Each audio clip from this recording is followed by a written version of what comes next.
Hello and welcome to a new episode of the Game Informer Show. I'm your host, Ben Hanson, joined by Joe Juba. That's me. And we got Kyle Hilliard again. Hello. And we got old beauty eyes Joe Cork. Hi. Welcome, man. And you're cold. Don't forget that. And we also have my cold, so I apologize for my voice. Yummy. This is a very special episode. I need you to apologize for yourself more often in various ways. It feels good to try. Just volley it out there on a daily basis. This is a very special episode, you guys. Why is that? Because it's kind of a quiet week In Lake Wobegon? at Lake Game Informer. There's not a lot of new releases. that's Some just new a plumbing Ghostbusters issue. game, which is tearing the world apart. Oh, my Lord. Some other stuff here and there, but we're having a special themed episode. This is going to be all about this generation's most underrated games. Yes. And you guys, when I volleyed that idea, you all shot your hands in the air like, I have so many ideas. I'm champing at the bit. I came up with 23. I have a lot, and I feel like I want to rapid fire through a lot of these. We'll see how it goes. I thought Wait, we you had to have- do 5. Yeah. I have by 5, and then I have my leftover Okay. like pit. But after we Okay. go through all these, we're going to basically do it E3 excitement style, where we go around the horn, 5 to 4 to 1. But then after that, we got some emails. After that, it's the game club, man. Yeah. We're kicking it off. Deus Ex Human Revolution. We're going to have, in theory, Ben Reeves. We're going to have Joe Juba and Jeff Cork, absolutely for sure. Yep. In the back half of the show, we're going to be talking about Deus Ex Human Revolution up until you leave Detroit. So if you haven't played that yet, maybe pause this podcast, go play up until you leave Detroit, and then come back and listen to our very insightful chat about it. This is an odd one. So look forward to I it. like how you're calling it very insightful before this chat has happened. Joe, come on. We just have to promise to be insightful. We should get to the theme of this podcast, though. Let's do it. It all kind of started, I think, because at E3, we had an interview with Miyamoto, and I asked him, Shigeru Miyamoto? Shigeru himself, yeah. No, John Miyamoto, just know. this guy that we met. Yeah, be Nintendo clear about PR. these things. You don't know. But I asked him like what he thought the most underrated game was on the Wii U, which I love that question. I'm in love with myself for that question. Yeah. Just because it's like it allows people to say something interesting, and also it's kind of a tip of the cap towards them. It allows them to say something interesting. Did he say anything interesting? You went with Star Fox Zero. Nope. And then he had this long speech about like, well, if you leave aside preconceived notions and you're a 7-year-old and you're playing co-op with a dopey younger sibling, you could have a good time. Okay, so I need to like slam my head into a wall until I'm like cognitively a 7-year-old to have a good time. Exactly. Okay. Yeah. Done and done. Here are a number of qualifications. qualifications in order to enjoy Star So Fox. this is funny because like the NeoGAF thread, they really picked up on that. If you put aside preconceived notions idea, Yeah. like that's going to be a new recurring That E10 theme. Plus was like the top end of that. You were not allowed to play it. But on a later note, Bill Trinan came in and said Pikmin 3. And he said Pikmin 3's Bingo Battle, he said, is the best multiplayer mode Nintendo's made since the first Smash Brothers. It's like, well, that is a bold claim. I feel like I need to go back and play it now. So that got my Wait. mind reeling thinking about Was his underrated answer games. Pikmin 3 in general or just the specific mode? He said in Pikmin 3 in general, and then he honed in on that one mode. And then he slid back into his coffin and went, blah. Anyways, this is talking about the Ice Bill. games. Bill Trinan is a Yeah. vampire. This is He has not news. aged at all. Did we break Take a look some at him. news here? Yep. So Sorry. best games of the generation. So this is covering Vita, 3DS, PC since about 2013. PC, the greatest Oh. generation. I didn't know. I thought that this was just PS4, Xbox One. Oh, you didn't include Wii U? Well, I mean, even that aside, I didn't know like handheld Ah. PC was sort of part of it. Well, that would require planning for this podcast, Joe. But we all have 5 choices that we like a lot. All right. Normally, I would start with Joe for his number 5, but then I realized that at number 1, it always lands on me for the last one. I don't like being the deciding one. I don't want to be the decider here. So I'm going to start with myself for number 5 and work down this way, Joe. Guys, you're okay with Okay. this? Are we doing Yep, number yep. 5? Start with number I 5. did not rank these, so I'm just going to... Are you nuts? Okay, do it real quick while I Did no one ramble read on like about this? the Slack conversation that we had where I asked all these questions about what qualifies and like you responded? I have a filter. If a message comes from GI Kyle, move to garbage. Okay. Well, that makes I didn't even know this conversation happened. What is it? Must have been in a channel on that. Good Lord. Number 5, ladies and gentlemen. I'm sure this game sold okay. And we're going to have a lot of debates along the ways of what exactly qualifies as underrated. Yeah. My feeling is it's a good game that people didn't talk about enough, that people didn't give enough attention to. Okay. That's basically it. I like that. Number 5, Wii U game, Yoshi's Woolly World. I feel like there was such a long string of disappointments for Yoshi's Island fans. String. That's right. Thank you, Kirk. And this game Thank came you. out, and it got like as much fanfare as like that Kirby Clay game, which was not as good, but artistically very impressive. But especially like if you went through and actually tried to get all the bonus items and stuff like that, and like really put time into those levels, I think it's a very fun platformer on Wii U. I agree. I reviewed that game. I give it a good review. I'm with you because like I love Super Mario World 2. I love Yoshi's Island. I did not like. Was it called Yoshi's Island 2? Yoshi's Island DS? I think it might. Yoshi's Island DS and then Yoshi's New Island. Dropped that one immediately. New Island. I did not play at all. Yoshi's Story on N64 did nothing for me. But I really Yoshi's liked Cookie. I really liked Willy World 1. I think it's a good one. And it did kind of just was a blip, and then it kind of went away.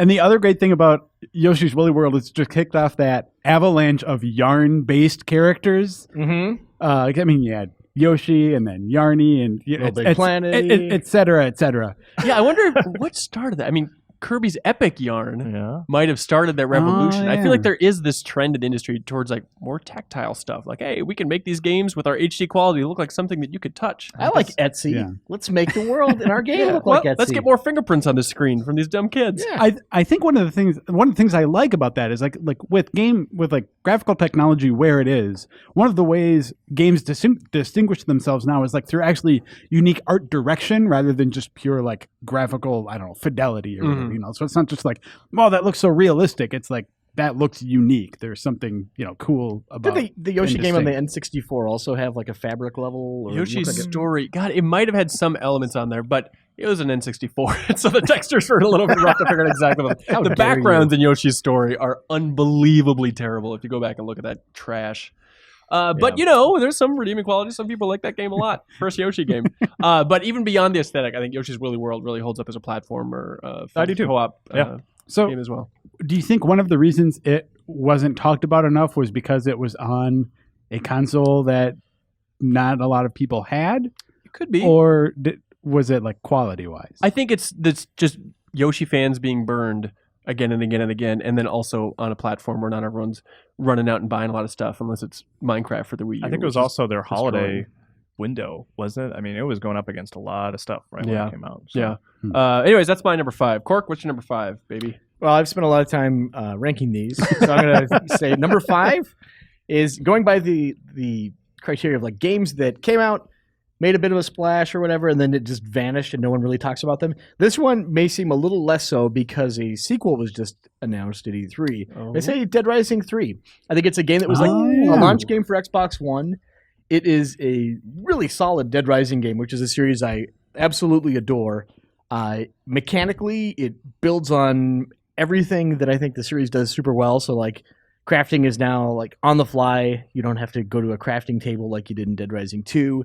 The time, like when you first start the game, you can choose like how much time pressure you want to face. Wait, co-op really? online, you can choose? Can you just have no time pressure? But you got to call me out on that. There's one where it's like, it's certainly you have more time. Hey, can you just a very base level of Dead Rising? I played the first one for maybe like 4 hours. Okay, and I remember hearing with every sequel, like a big PR messaging point was like, "Oh, the time's gonna be less restricting. It's not gonna annoy you this much." Yeah, but it still always has time constraints. You still always have like the passage of time is something that still happens, and there are survivors that you need to rescue. Okay, and there are missions that if you don't prioritize them, you will fail them if they expire. Right, that kind of thing. So I think that annoys people because like the promise of the first Dead Rising when the demo was first released on Xbox 360 was it just basically set you in a very small section of the mall, gave you 10 minutes, and you could just do whatever you wanted in those 10 minutes. I think people latched onto that to some degree and maybe expected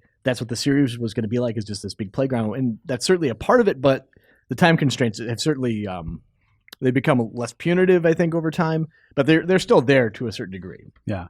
Hanson, think of it like Stardew Valley, where the passage of time is important in how you prioritize your action. I don't want to spoil anything, but Stardew Valley is number 4 through 1 on my list. And then there's a star, and then I also listed Overwatch. So that's what the rest of this podcast is going to be about. I have a theory about why it might have it kind of disappeared pretty quickly, Dead Rising 3. Launch game. Xbox One. But it was a good launch game. I think it also just didn't look like a new gen game. I think people went in like hoping like, oh man, like new graphics, new console generation, this is gonna be crazy. And it wasn't it was like one of the early showcases of like, this generation's not gonna be the huge graphical leap forward. We can put more zombies on the screen. Is that enough for you guys? And I think it also just carries some baggage from Dead Rising 1 and 2. Like I think that's a case where for fans the IP is a strength, but for like new people who just bought an Xbox who see a 3 on there, and it's like, I think in some ways maybe the perception of what Dead Rising is may have worked against it. Yeah. Yeah, in and that I think way. also, speaking of baggage, I think just getting out of the gate with like the darker themes, and it's like, hey, look, use your glass table. What is that second screen? The smart glass. Yeah, everyone use your no. smart glass to drop these missiles on these zombies, and Mhm. it's all grimy and more like State of Decay. Even it's just like it got out of the gate in a weird angle, and I feel like people maybe have ignored it because of that. Yeah. But realistically, for the Xbox One launch and the PS4 launch, probably the best launch game of this newest generation, right? I would argue that. Yeah. Yeah. I can't think of anything that really That tops was it. Knack. Sports game was pretty good. Oh yeah, you know what? I didn't think about this. That had a good roster of athletes. That's true. Good choice, Cork. Yeah, even though it came out on Steam later, I feel like people didn't really talk about it that much. Yeah. Great choice. God, you're smart.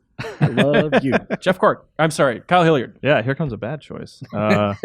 This is one that I actually consider. I even brought up to you, Hanson. I was like, I don't know if I can even put this on my list, but we'll talk about it. My number 5 is Halo: The Master Chief Collection. Boo. No, great choice. I love Okay. it. I love it. I love Because it. Come here, kiss me. The thing He's is, sick. obviously, it's Halo. It's huge. It probably sold 1 million copies, but the legacy of that game is that the online servers were not great. Yes. And everyone was like, multiplayer didn't work. It sucks. It's awful. I hate it. But the thing is like the way that they collected all 4 games in one package was awesome. And it's like a template that I hope like remasters look to in terms of like being able to jump to any point in the game at any time. They had a mode where you could like remix levels from multiple Halos. How does that work? It was like this, like you could play like tank mode, where like it would just pull the tank campaign levels from like it would pull the tank levels from assorted campaigns. Hmm. So if you just wanted to play with tanks, you could do that. Most confusing cutscene mode. Yeah, but like Warthog escape mode. as a I think there might have been something like that actually, because like where you could just play the last level of That's all the great. Halos. It's a good way to remind yourself this is a completely uninspired series. Hey. Just like banging And, that gong the same way over and over again. I'm just kidding. It's And great, also, whatever. they remastered Halo 2, which was fantastic. Like Halo 2 is a great game, and they remastered it at the same level that they remastered Halo 1. But people will always think back on Master Chief Collection as the multiplayer game we really wanted that didn't work, even though the single player portion of it is fantastic. And maybe we've talked about it on the podcast, but I'm in that camp where Halo 1's multiplayer is some of my favorite multiplayer gaming of all time. And I really wanted to play this Master Chief Collection. I just never got like someone that was swimming in the pool giving me a thumbs up, like, come on in, the water's fine. Like, you know, if someone works. really said, Yeah. like, hey, you can have a great Halo 1 multiplayer experience recreated exactly right now if you buy an Xbox One, I might be fully convinced. But Yeah. I assume it's patched and good to go now, right? I mean, last I checked on it, which was probably like a year ago in terms of the single multiplayer stuff. Yeah. Like I didn't have a problem getting into Halo 2 matches. So What about Halo 1? I don't think I played any Halo 1. 'Cause Really? Halo 2 was my big, like, that was the one that I did multiplayer on the most. I played Yeah. the most Halo 2 in terms of the Halo multiplayer. So that's what I was excited to go back and revisit. And here's the crucial question that I think we talked about again on this podcast was like, with Halo 2's multiplayer in this game, did they have the same ranking system where it's a number going up and down? Yeah. Because like I ended up playing, they had the classic Halo 2 multiplayer, but they also brought in a new developer to like remake it. So where you could play the Halo 2 maps with the new graphics and stuff like that, and they tweaked a couple things, and that was like the mode that I mostly concentrated on, was checking out that new stuff. Okay. So yeah, I actually don't have an answer to that question. What is your favorite Halo 2 multiplayer map? That's a good question. I don't know the names. There was Lockout. Lockout's the one that's like up in the sky, right? Okay, Lockout. Yeah, Lockout's Okay. fantastic. That's one of the ones that they remade actually too. Ivory So, Tower, I think, always stands out to me. Maybe we just played it the most right when Halo 2 came out. yeah, I mean, Hang 'em High is like the king of all maps for me. Like I always want Hang 'em High, but that's Halo 1. That's not Halo Right, 2, right. so. Hey Hanson, why don't you ask him what he thinks the most underrated Halo map is? Great theme. If, Yeah. If that question makes you sound so smart. Midship. What is that terrible one in Halo 1 with the 2 ships on Oh both god, the sides? sniper one? Yeah, And then there's the one with the portals. Oh boy. That was awful. I was like, every time you played that like at a LAN party, it was like, let's just like dick around for an hour and get really mad and then eventually go back and play Hang 'em High. Yes, that is exactly it. Good choice though, Kyle. God, Thank you, Ben. God, Hanson. everyone's knocking out of the park. Joe, let us down, man. All right.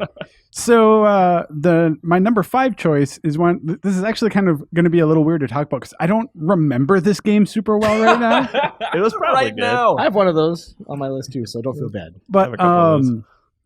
Transistor from Supergiant. Because like that's one where I feel like Bastion, their first game, got so much attention, partially because like the studio was new and the game was, sort of like filled a niche that hadn't, that wasn't really being addressed. So like I thought that when their second game came out that a lot of people would sort of be a little more I don't know, like enthusiastic about it. And the previews were so hot. Everyone's like, this battle system is so novel. I love it. And like the battle system's great. I mean, the music's great. The visuals are great. It has a lot of the same, hallmarks that Bastion had that made Bastion such a success. It's even got the same dude like as one of the voices, right? I'm still here. So like Logan Cunningham. So like when I played Transistor, and I probably played like the first hour or so when it came out, and it just didn't grab me a whole lot. Yeah. So like I'm partially to blame for this. I was part of the problem. Like I played it and put it down and didn't really think twice about it until like a few months later, and it's like, you know what? I like that studio's first game so much. I want to go back and give it. And so like I went back through it, and again, like the cool stuff about like the combat, the story, the visuals, all of that stuff continues just sort of like branching out and getting better the more you go. Yeah. But for whatever reason, I feel like people just didn't really stick it out long enough to see how good Transistor got. That's interesting. There was a community game club in the Facebook group, and they played Transistor. Oh yeah, that was their choice. And like I think, God, correct me if I'm wrong, I think it sold really well. Maybe I can't imagine more than Bastion, but I remember seeing some news that like, oh, it actually sold a lot better than I thought, just based on the amount of buzz after release. Yeah, and I guess like for me picking it for my list, it's not necessarily what I think its sales are or anything like that. Just more along the lines of like, I feel like even in our office where people are really into that kind of thing, even if people played it, I feel like people weren't really talking about Transistor as much as it deserved. So I played like 2 hours of it, and I think the environments were the biggest turnoff for me. I don't know if it changes up more later on, but it was a little bit of that Persona Dungeon syndrome that we talked about last week and stuff, There's some of that. I mean, always. For me, one of the things that I really liked about that game was just like the way it tells a directed story. Like the story has a point A to point B sort of arc to it. Mm-hmm. But it's really interesting that you get these sort of like you get to like peer through the cracks at the world that Transistor is set in, and they are much less explicit about what's going on there and like what the world's all about, what the sort of like forces and powers are in it. And I really like that sort of like that ambiguous look at it that lets you sort of fill in some of the blanks yourself, but it gives you enough ground to stand on that you're still satisfied by the story, which is that was kind of one of my complaints about Inside, is that I felt like maybe it didn't give me enough sort of firm ground to really appreciate some of the other stuff in that game. Greg Kasavin, I heard an interview with him recently. He's the creative director of that game, Supergiant, and he had an interesting way to put it where he said that with all their games, Bastion and upcoming Pyre and obviously Transistor, he writes them as if they're the sequel and everybody's already familiar with the world. Oh, that's a smart way to talk about it. So that way it's like just ambiguous enough. And it's like if you go into any game with that framework, it's a really interesting way to make things a little bit cryptic and mysterious. Like, oh, everyone knows this world. Let's get down to some new stuff. Yeah. Great choice. God, everyone's doing a real good job. Champ. This is where we lose it. Number 4. Controversial. Technically came out 2014. It's always best to start this by saying technically. It's like one of the most beloved games of all time. I feel like people don't talk about this nugget enough. Last of Us Left Behind's DLC. Oh. The DLC for Last of Us. Cork, because it took you a while to get around to it, and I was screaming at you like, Cork, you were so frustrated. You are going to love this DLC so much. Joe, you're grimacing. I still haven't played it. So see, this is exactly it. It is amazing. It's but like this is one. So like I haven't played it because not even because I wasn't interested, because like I think I'd sort of disconnected my PS3 by the time that it came out, and I was just sort of like, maybe it's not that important. But like I think it's weird to call it underrated just because like when it came out, it was like lauded all over the place as like one of the best DLCs ever. It's certainly my favorite. Yeah, I feel like people rave about Last of Us so much, and totally rightfully so, but I feel like people don't call out or mention Last of Us Left Behind enough here. Kyle, are you with me? I like that DLC a lot as well. I don't know if I think it's underrated. I feel like it's a secondary aspect of a large game. Right. So it's already kind of shifted aside, even if it's like fantastic. But like, I don't think it didn't get its due. I think a lot of people played it. I think when the PS4 version has it on there. Right. I mean, it's great. I agree with you. That's great. I think everyone should play it. Why are you hurting my feelings? I think Hanson sorry. broke our streak of good choices. Yeah, I told you I was going to, but I just thought Left Behind. It is like it's got lighthearted moments. It's got some it's really great. dark moments. It is a great little roller coaster, And it expands Ellie in like interesting ways. Like right that I wish I wouldn't have spoiled for myself. I still want to play that. I still should. Joe, I should. this I is still all should for pick it you. up. You say it's a I terrible think- choice, but it'll motivate you to finally play Left Behind. I'm pretty sure that it, like on the PS4 version, I think you can just jump straight to it. Like I don't think you need Like to. it's on disc. There's not a Yeah. code for it. I'm Okay. pretty, pretty sure. sure. Yeah. That sounds And right. it's not too long. I'll It's grab DLC, that from so- our vault at some point. Yeah. All right, let's move off this one before I get more crap for it. Okay. Mhm. I think it was a good pick. It'll do. Jeff Cork. Yeah. I'm going to say Sleeping Dogs. Oh, That game is really good. I know Dan altogether- Reichert, when he reviewed it, did not like it so much. Yeah. But I, especially like the definitive edition, which has all the DLC and everything like that. I don't know about remasters on this gen. I don't know if that really counts. So it was a PS3, Xbox 360 game, but it did come out on PS4. I was joking because Left Behind is exactly that. Yeah. Interesting. Did you play it for the first time then on this gen? I played it on last gen and then played it again on this gen. I think it's great. It's got a really interesting world. I think the characters are pretty cool. I think the collectibles, it's still a bit of a stretch that you're just collecting stuff, but you bring them back to a dojo and you like learn new moves, and it's interesting. I think the driving is really top notch. You can shoot while driving and like activate this like slow mo kind of thing, which you don't immediately like go into shooting mode and then crash into the nearest wall. And you go, oh, well, there you go. Has a lot of like diversity in terms of missions, and it's just an interesting world. Let's talk about all the great romantic subplots they have going on there. Oh, is this a thing? I don't do any of that stuff. It feels like Yuck. this is a part of the game that I think was conspicuously screwed up or like changed during development, where it's like they had some pretty high profile voices for Emma like, Stone. yeah, Emma was yeah, one of like them, like Emma Stone. There were a couple others too who like voiced women that your character like kind of dated, and it feels like you were supposed to be able to like carry on a relationship or choose between them or something at some point. But instead, it's this weird sort of like, it feels like an aborted idea. Like it feels like they got halfway into it and then said, we can't do this, and pulled the ripcord, and we're just sort of like, kicked Emma Stone out of the recording booth. yeah, Get outta I mean, here. a little bit, because like each, instead of there being any sort of like none of these women are really like active at the same time. It's just like you're kind of talking to one of them, and then you do like a mission or two, and then it's just like the end with them. Yep. So it's like if you're going to bring in like pay for voice talent like Emma Stone, who you hire because like for a name and not necessarily because of her proven track record in voice acting, you'd think that you'd want to make that a little more prominent. Yeah.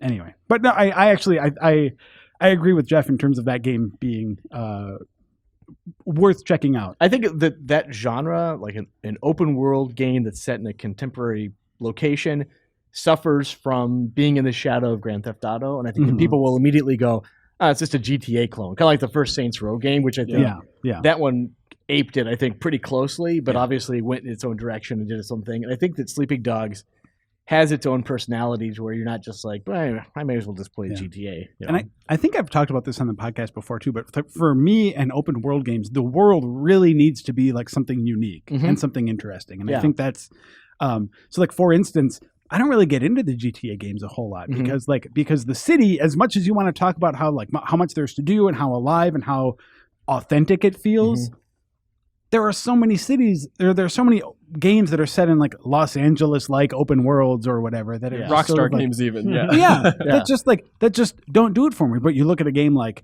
Red Dead or Bully or even like going further back, like Destroy All Humans, where they have there's a distinct tone. So it feels like the world you're going around, it's not just like following a map and turning left around a bunch of buildings. There's a sense of atmosphere about it. And where is Sleeping Dogs set? What is the Hong setting? Kong. Hong Kong, yeah. Oh, interesting. Yeah, and your Okay. character, you have a ton of different like cosmetic things but you can also wear outfits that provide you with special bonuses, like a Drunken Master thing that gives you like some different skills. There's like a Monkey King outfit that lets you do like a teleportation move. You can wear like a SWAT outfit that gives you a grenade launcher. So Can you ride a seems all right. cloud? I'm sure you could buy it for a song. Yeah, you ride a cloud. Basically, you're like Lakitu, so that's freaking awesome. Was this United Front? United Front. It was originally a true crime game, if I'm not Yep. mistaken. Right. So kind of, Yeah, I yeah. wonder if like the romantic subplot was like, obviously the game had some tumultuous development. Yeah. Yeah. But anyway, it's still like that. Notwithstanding, it does not feel like it's an incomplete game, and I think that you could probably buy it for nothing or next to nothing at this point. So you should play it because it's a good game. There we go. The All right. end. Kyle. My number 4. I actually don't really have a ton to say about it, but the great. game Lovers in a Dangerous Space-Time, Oh yeah. I think, is a very cool co-op game, like single screen co-op when that genre is kind of dissipating. Like back to Halo, everyone was like, Halo 5 does not have split screen co-op. What do I like? What co-op is there? And that's just one I always recommend to people who are looking for a good co-op to play with somebody that's challenging. It's got a cool style. Yeah, there's always like the split screen multiplayer competitive that seems to be on the rise since Towerfall and games like that. Yeah. But the same screen co-op, I guess, is relatively rare. You got Yeah. Diablo on It's consoles. cool. It and has a whatnot, good but it's very distinct and it's fun and it's good to play with people that you like. This is the one where it's like it's all vibrant colors and it kind of 2D plane recreates the Millennium Falcon thing where you're running down to different guns. I and should stuff. describe it a little bit. You're basically controlling a ship that you see from a 2D perspective, and there's little areas that you can man in the ship. There's like you can pilot it, you can grab a turret over here, you can control the shield over here, and then 2 people work together jumping between the consoles to make their way through a level. I should That's go back to that. Yeah. So there are multiple tasks that you need to perform, but there are only 2 people that sort of Yes. like splitting up those I tasks. think they've actually added 4-player like post-release. Huh. But I could be wrong about that. But yeah, it's 2-player. Are the 4 people then in love with each other, or how does that work? Well, that gets complicated, Yeah. emotionally. So plus all the Open your characters mind, you can choose Hanson. from are genderless. Don't be so tight. Can Yeah. you guys be in love with more than one person? Yes. I mean, I watch The Bachelor, so I believe it's possible. Yeah. All right, good choice. Joe Juba, number 4. Yeah, so not to keep hammering on the whole like remaster front. Oh, no. We've hit that a little bit, but the one I chose for number 4 is a remaster that I think is worth checking out, not only because it's a good game, but because I think it's easy to dismiss remasters as like, oh, that's a game I've played before, and this is just a high-def version of it, or it has the DLC from before, so I'm going to check it out. It's a recent release, Odin Sphere Life Thrasir, or however you're supposed to say it. Close enough. But so Odin Sphere is like it's a remaster of the old like 2007 PS2 game.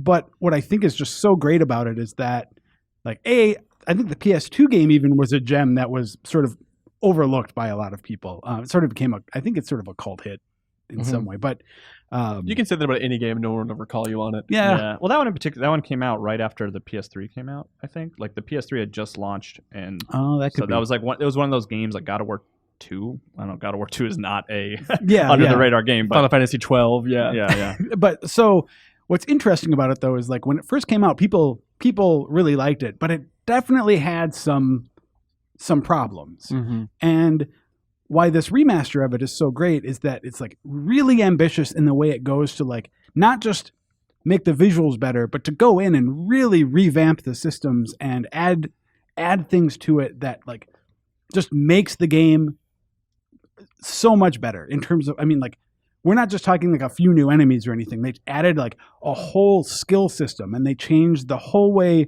combat works basically. So instead of being a more like, it was this weird kind of like tactical thing before, and now it basically combines a lot of elements from developer Vanillaware's other games. So like Muramasa, the Demon Blade is one of those. So it's like combat feels a lot like faster and more fluid. There are a lot more like active abilities that you can use. You're doing less sort of like meter watching and like resource management and things like that, inventory management. All of that is just like fixed. So you really, this new version of it lets you just dive in and really appreciate all the good things the game has to offer without having to put up with some of the like, some of the garbage that I think would be hard to overcome if you were to go back and play a game that is, like 9 years old now. Right. What'd you end up giving that thing?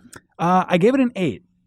Okay. Yeah, which is, I mean, so there are some problems with the game that because they didn't alter the story, you're really just not going to be able to fix. And some of those problems are like repetition of environments, repetition of bosses and stuff. So it's like basically there's like a handful of bosses that just as you go through and play the characters, you just sort of like go through the same zones, even though the maps are different, the environment's the same, you fight the same bosses, and all that grind over the course of like 40 hours or so gets hard to put up with. Both my wife and I like really were excited about the PS2 version, and both tried to get into it when it came out on PS2, and neither of us were able to. Yeah. And she's playing the Vita version right now and really likes it a lot. So yeah, I think it is a good remaster. I agree with you. Yeah. Thank you. Now we can check off the mention of Kyle's wife on the list for this podcast. I haven't mentioned my daughter yet. So there it is. There you go. Great. Okay. Bingo. How about haircut? Haven't done that yet. This next one, underrated. I feel like critically, it did well and it won some awards quietly, but maybe it's just in this office. I didn't hear people talking about it so much. It came out first on iOS, and then there's a Steam version that just came out last year, maybe the year before, but 80 Days.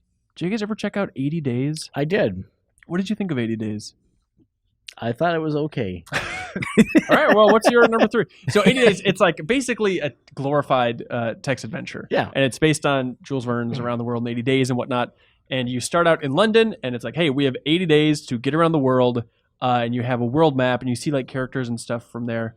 But you're basically just choosing between these options. It's kind of like a visual novel, I suppose, be the closest analogy, to try and work your way around the world. And there's dozens and dozens and dozens of variants of things that can go horribly wrong or horribly right. Characters you meet, just bizarre situations you try and navigate through, conversations. There's this weird mechanic where you can make money if you trade things correctly. So you can basically, when you go to a new town, and you go to towns all over the world, you can go into markets and purchase certain items and then hold on to those, and they might be worth a fortune later on. And you can learn like, oh, silk over here in South America, it's worth everything. If you have that, then you can sell it, make a lot of money, and then maybe you can afford a blimp to get from one location to the next. Is that predictable from one playthrough to the next? Or I think it must be randomized, yeah. Okay. Because your odds are you're not going to end up in the same cities again and again. Maybe some of the big ones along the way, but there's so many variants for things that can happen, including like, I don't know, do you remember any specific weird situations that happened to you? Not really. It's been a while, yeah. Yeah, it's been a while for me too, but I just remember like there was one time where I was on a train going through Asia, and you're with Monsieur Fogg that you're trying to escort around the world or whatever. So you're kind of trying to keep him happy all the time as well. Okay. And he's the billionaire or whatever back in the day in the book, I assume. Anyways, I remember being on this train and just like 2 women come into your car and start flirting with you. It's like, this is going to get one of us killed. Like, I don't know what this is, lady, but like, no way. And they just will not let off, just constantly like, hey, how about you just come into our car? Just one drink. Come on. And it's like, you really don't know. Maybe you'll go in there and they'll be like, by the way, I know a shortcut to get to this city. And they can help you out in some crazy way, or they could just murder you or like brutally injure you. So what happened? I don't remember specifically what happened. That is the worst. No, I think what happened with that one is I just kept rejecting them over and over and over again. Story of my life. And said, I'm too good for this. And then they just took off and left me alone. But other weird stuff, like I was crossing the ocean once, and then Captain Nemo pops up in his submarines and like, hey, by the way, I'm from the Jules Verneverse. Let's come get on lost. in. Yeah, get lost with me, buddy. There's just fun, bizarre stuff that'll happen all the time. Like I found this ancient teleporter buried under a pyramid in Egypt that warped me to literally the other side of the world. It's like, well, how the hell am I going to get back? Which way do I go? It's a really fun adventure. If you're into text-based stuff and don't mind reading on your phone or on Steam, I definitely recommend checking it out. I do mind that, but thanks for all right. Well, never mind then. I'll just tell you more stories. All right, that's my number 3. Cork? Parts of stories, at least. And what he assumes the exactly. endings So are. there was a blimp. Ta-da! And then something happened. The scientist with a submarine showed up. I don't know what happened next, but Whatever happened next, you won't believe. maybe there was a squid Yeah. involved. Jeff Cork. I think an underrated game from this generation is Ho Hokum.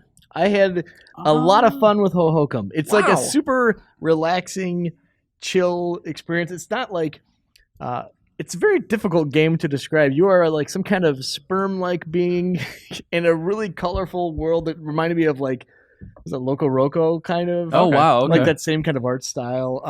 It's one where you're kind of like swimming through the You're air, swimming right? through the air, Okay. and I just like swimming through the air. I like that feeling, and it's just like a great game for just It's got really good music and it's relaxing. And what I like about it is it's like a very gentle game, and you're like helping creatures, and there's kind of a weird sense of mystery to it. And Is it kind of puzzly? Are you like unlocking new areas puzzle-like and stuff? elements? Yeah. Okay. But it's like more like trying to figure out mysteries. Like if I circle around this thing enough times, this might happen. Or if I ring these bells in a certain order by flying through them, something else might happen.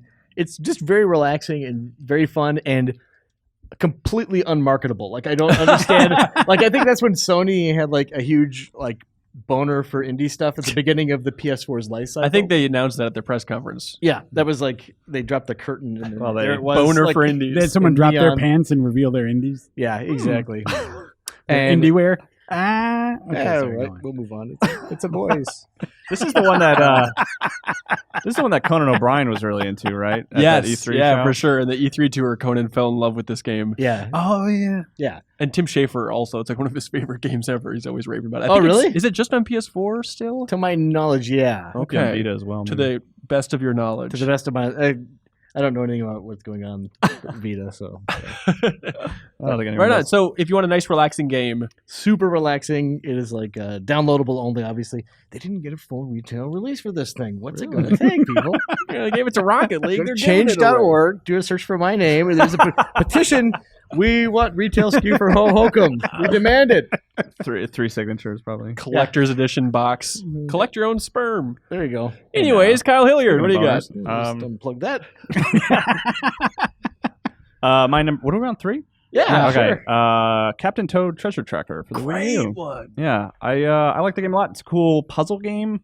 There's a lot of stuff in there. Like there were a ton of puzzles. Like it was one of those things where they showed it pre-release and everyone was like, what is this? Is this just like an eShop game or something? And they're like, no, this is a full retail release. I know you really are into those full retail releases. That's the only way I will play a game. Yeah, and it's a full game. There's tons of puzzles, tons of content. It's cool. It's you kind of.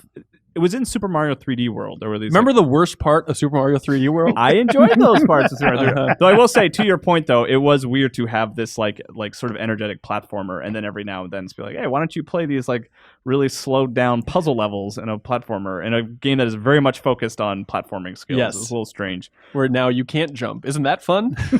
Yeah. Finally. Yeah.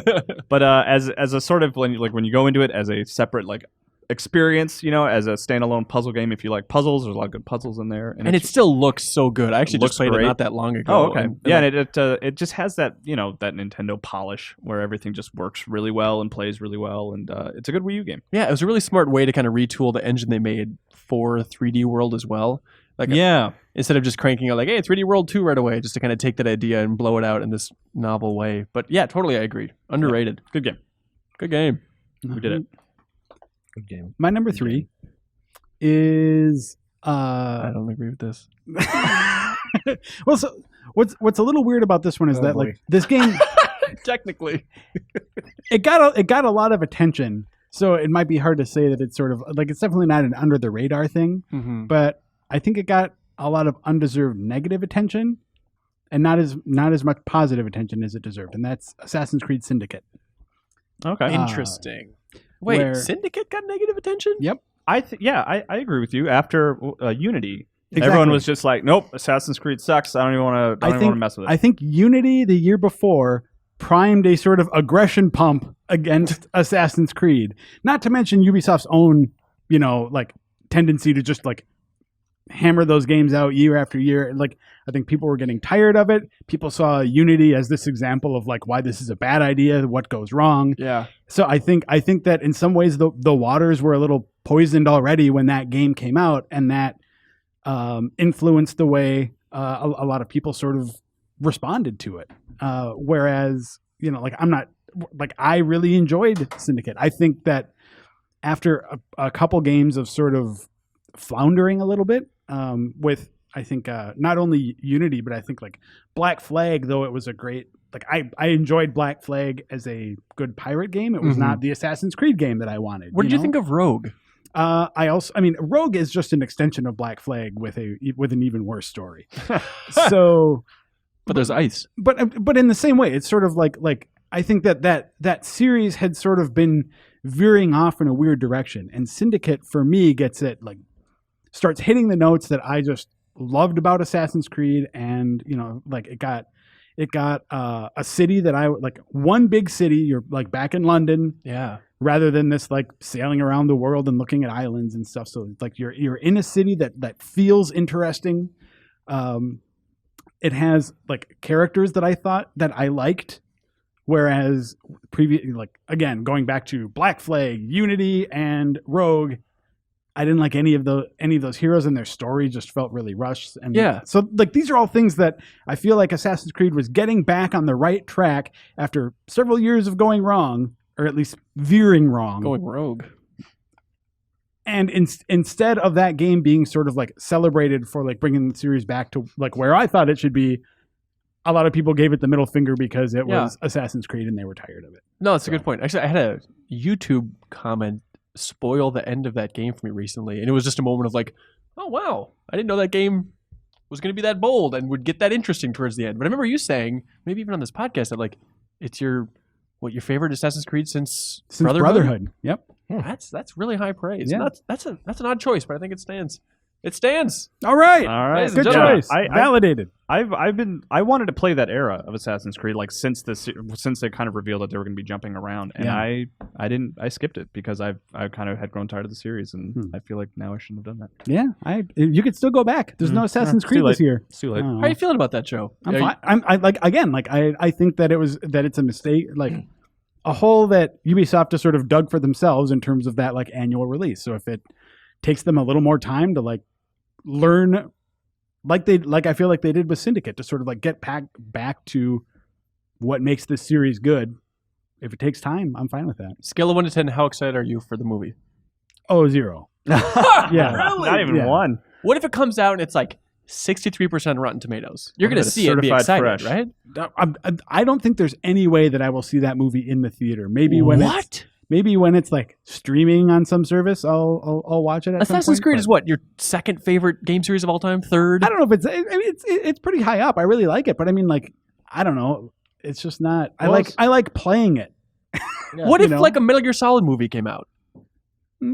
It would depend. I guess it would depend on how closely it's tied into like the canon and like to what degree it incorporates characters that I know I'm interested in. All right, well, interested in. Assassin's Creed is officially canon, isn't it? I mean, they say that, but it also like, who are the characters in this movie?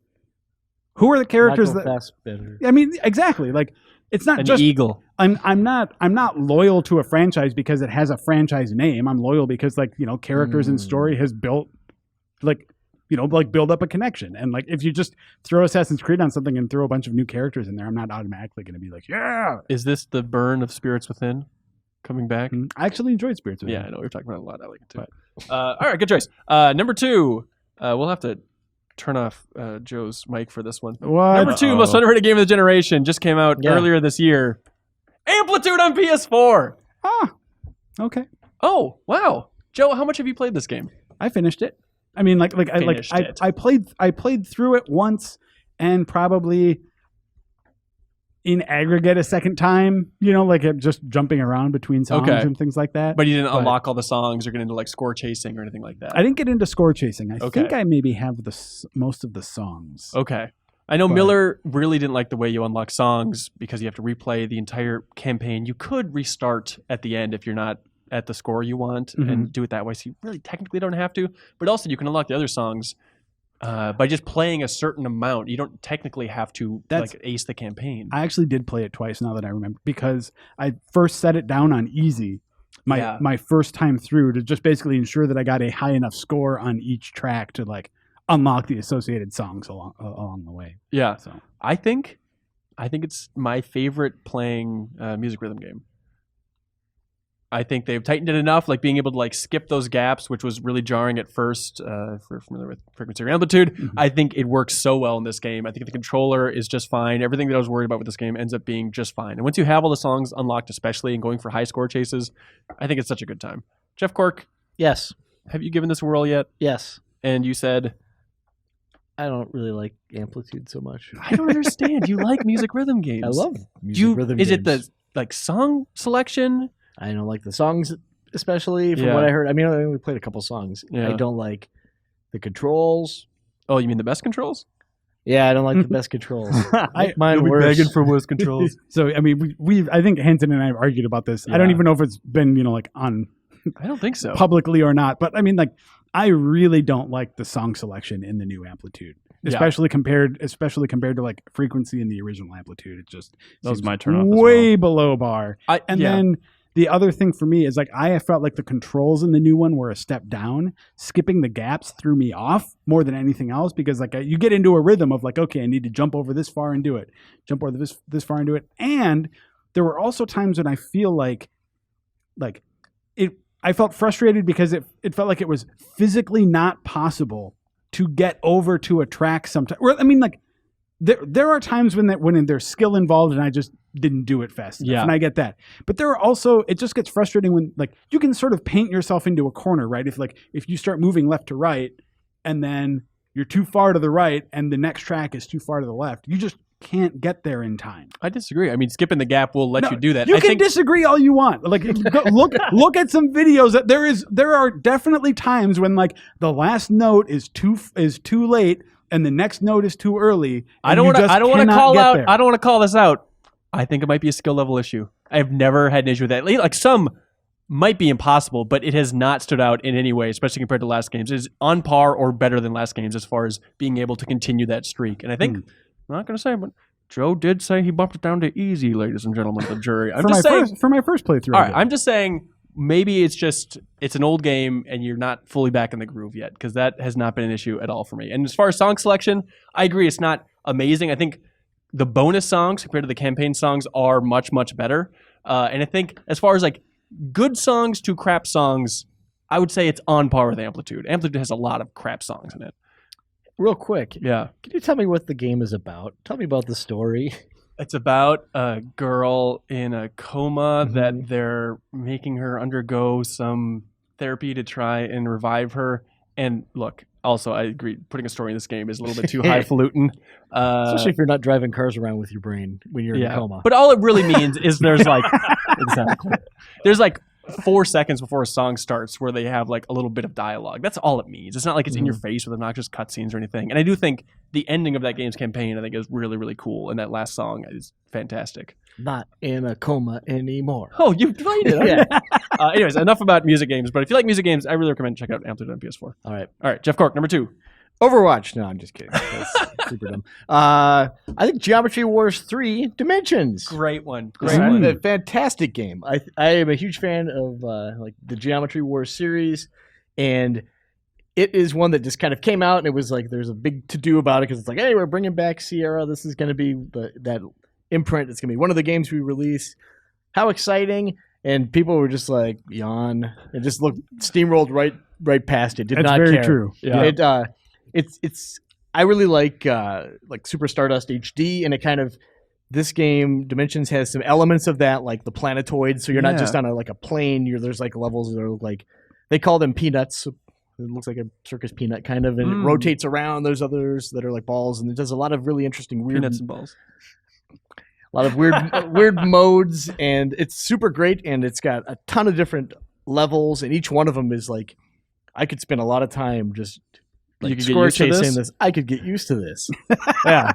I feel like there's a theme recurring here, which is like the burned sequels, where people just had different expectations or we were burned out on the series, and it's like, hey, no, actually give this a try. Yeah, it's solid. Absolutely. Especially because like there's a couple levels early on that are like, oh, this is just like Geometry Wars Retro Evolved, which is one of the best games of all time. Wow. What a bummer. But there's a level that is almost exactly like that, but it looks better and the sound effects are amazing. Pass. God,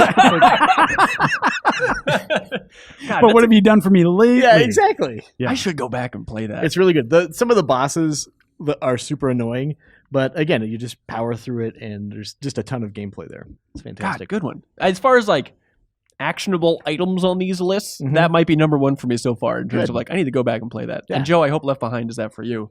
You really should play that. It's number so 1 good. so far. Yeah. All right, Kyle, what do you got, baby? Number 2, in light of everything that's happening with Mighty Number 9, I've put Azure Striker Gunvolt on my list. Interesting. It's a 3DS game, which is like the same people, actually. It's Keiji Inafune. He was the action director or something like that, and it's Inti Creates. But it's not a concept game. No, that's correct. No, it's not a concept game. He was just there. I think he pointed at the screen a couple times and said, "Do that." Someone watched the Mighty Number 9 documentary. Yeah, there you go. It's a specialty. And basically, it's a good Mega Man game. And it actually, there's also like an additional game. I don't know. For a while, it was free when you bought it. It might be sold separately now. That was like a classic 8-bit Mega Man like side game where you could play as Azure Striker and a couple other and Beck. Yeah. And that was just like a solid like classic Mega Man game. You know. Yeah. What is this just on 3DS? But yeah, it's just on 3DS, and there's a sequel coming. Did they port it to Steam though? I feel That's a good question. I think they might have, because I remember it kept the bottom screen on there or something really funky. There's a really bizarre thing. Yeah, I don't know if maybe and then but I played it on 3DS and the sequel's coming out, and it's a good like it's closer to Mega Man X than Mega Man. I know that like for some people that is like a really minor distinction, but for me it's I would much rather be on the Mega Man X side of things. And that's just like more movement possibilities. Yeah, like climbing walls, and it's just a faster pace and stuff like that. And that game's really cool. And if you like feel burned by Mighty Number 9, you should check out Azure Striker Gunvolt. It's good. What'd you end up giving it? Do you remember? Did you review it? I didn't review it. Tim reviewed it. Yeah, he gave it a high 7, I think. Really? I personally, I think I liked it a little more than Tim. And maybe that is because like Tim's more of a Mega Man guy and I'm more of a Mega Man X guy. I don't know, but it's a good game. There we go. Check it out. I like it. Joe, number 2. I'm really surprised we haven't had any overlap yet. Isn't that crazy? Yeah, Joe was really concerned about it ahead of time, but Yeah. we're all just so creative. We all like different things. My number 2 is an episodic adventure series that I feel like is that genre having emerged, in the last 5 years or so. I think it's easy for people to say like, I don't really like I'm not into The Walking Dead or Telltale style or whatever, so I don't do those. Yeah. But I think you should give Life is Strange a shot. That's my number 2. I don't know. It's just you and I have talked about this a fair bit already, even on the podcast. I think, Hanson. I think there are many moments in that game that are laughably bad, but as a whole, I think it's worth experiencing. And I feel like it kind of had that arc where it felt really underrated, possibly as far as public awareness, until all the episodes are out. There's this weird resurgence that came out. Maybe I felt it because you and Jeff Cork played it at that point. You both were like, "This game's great," but Kim and I were playing episode by episode and just kind of like, "Eh." We're like, do.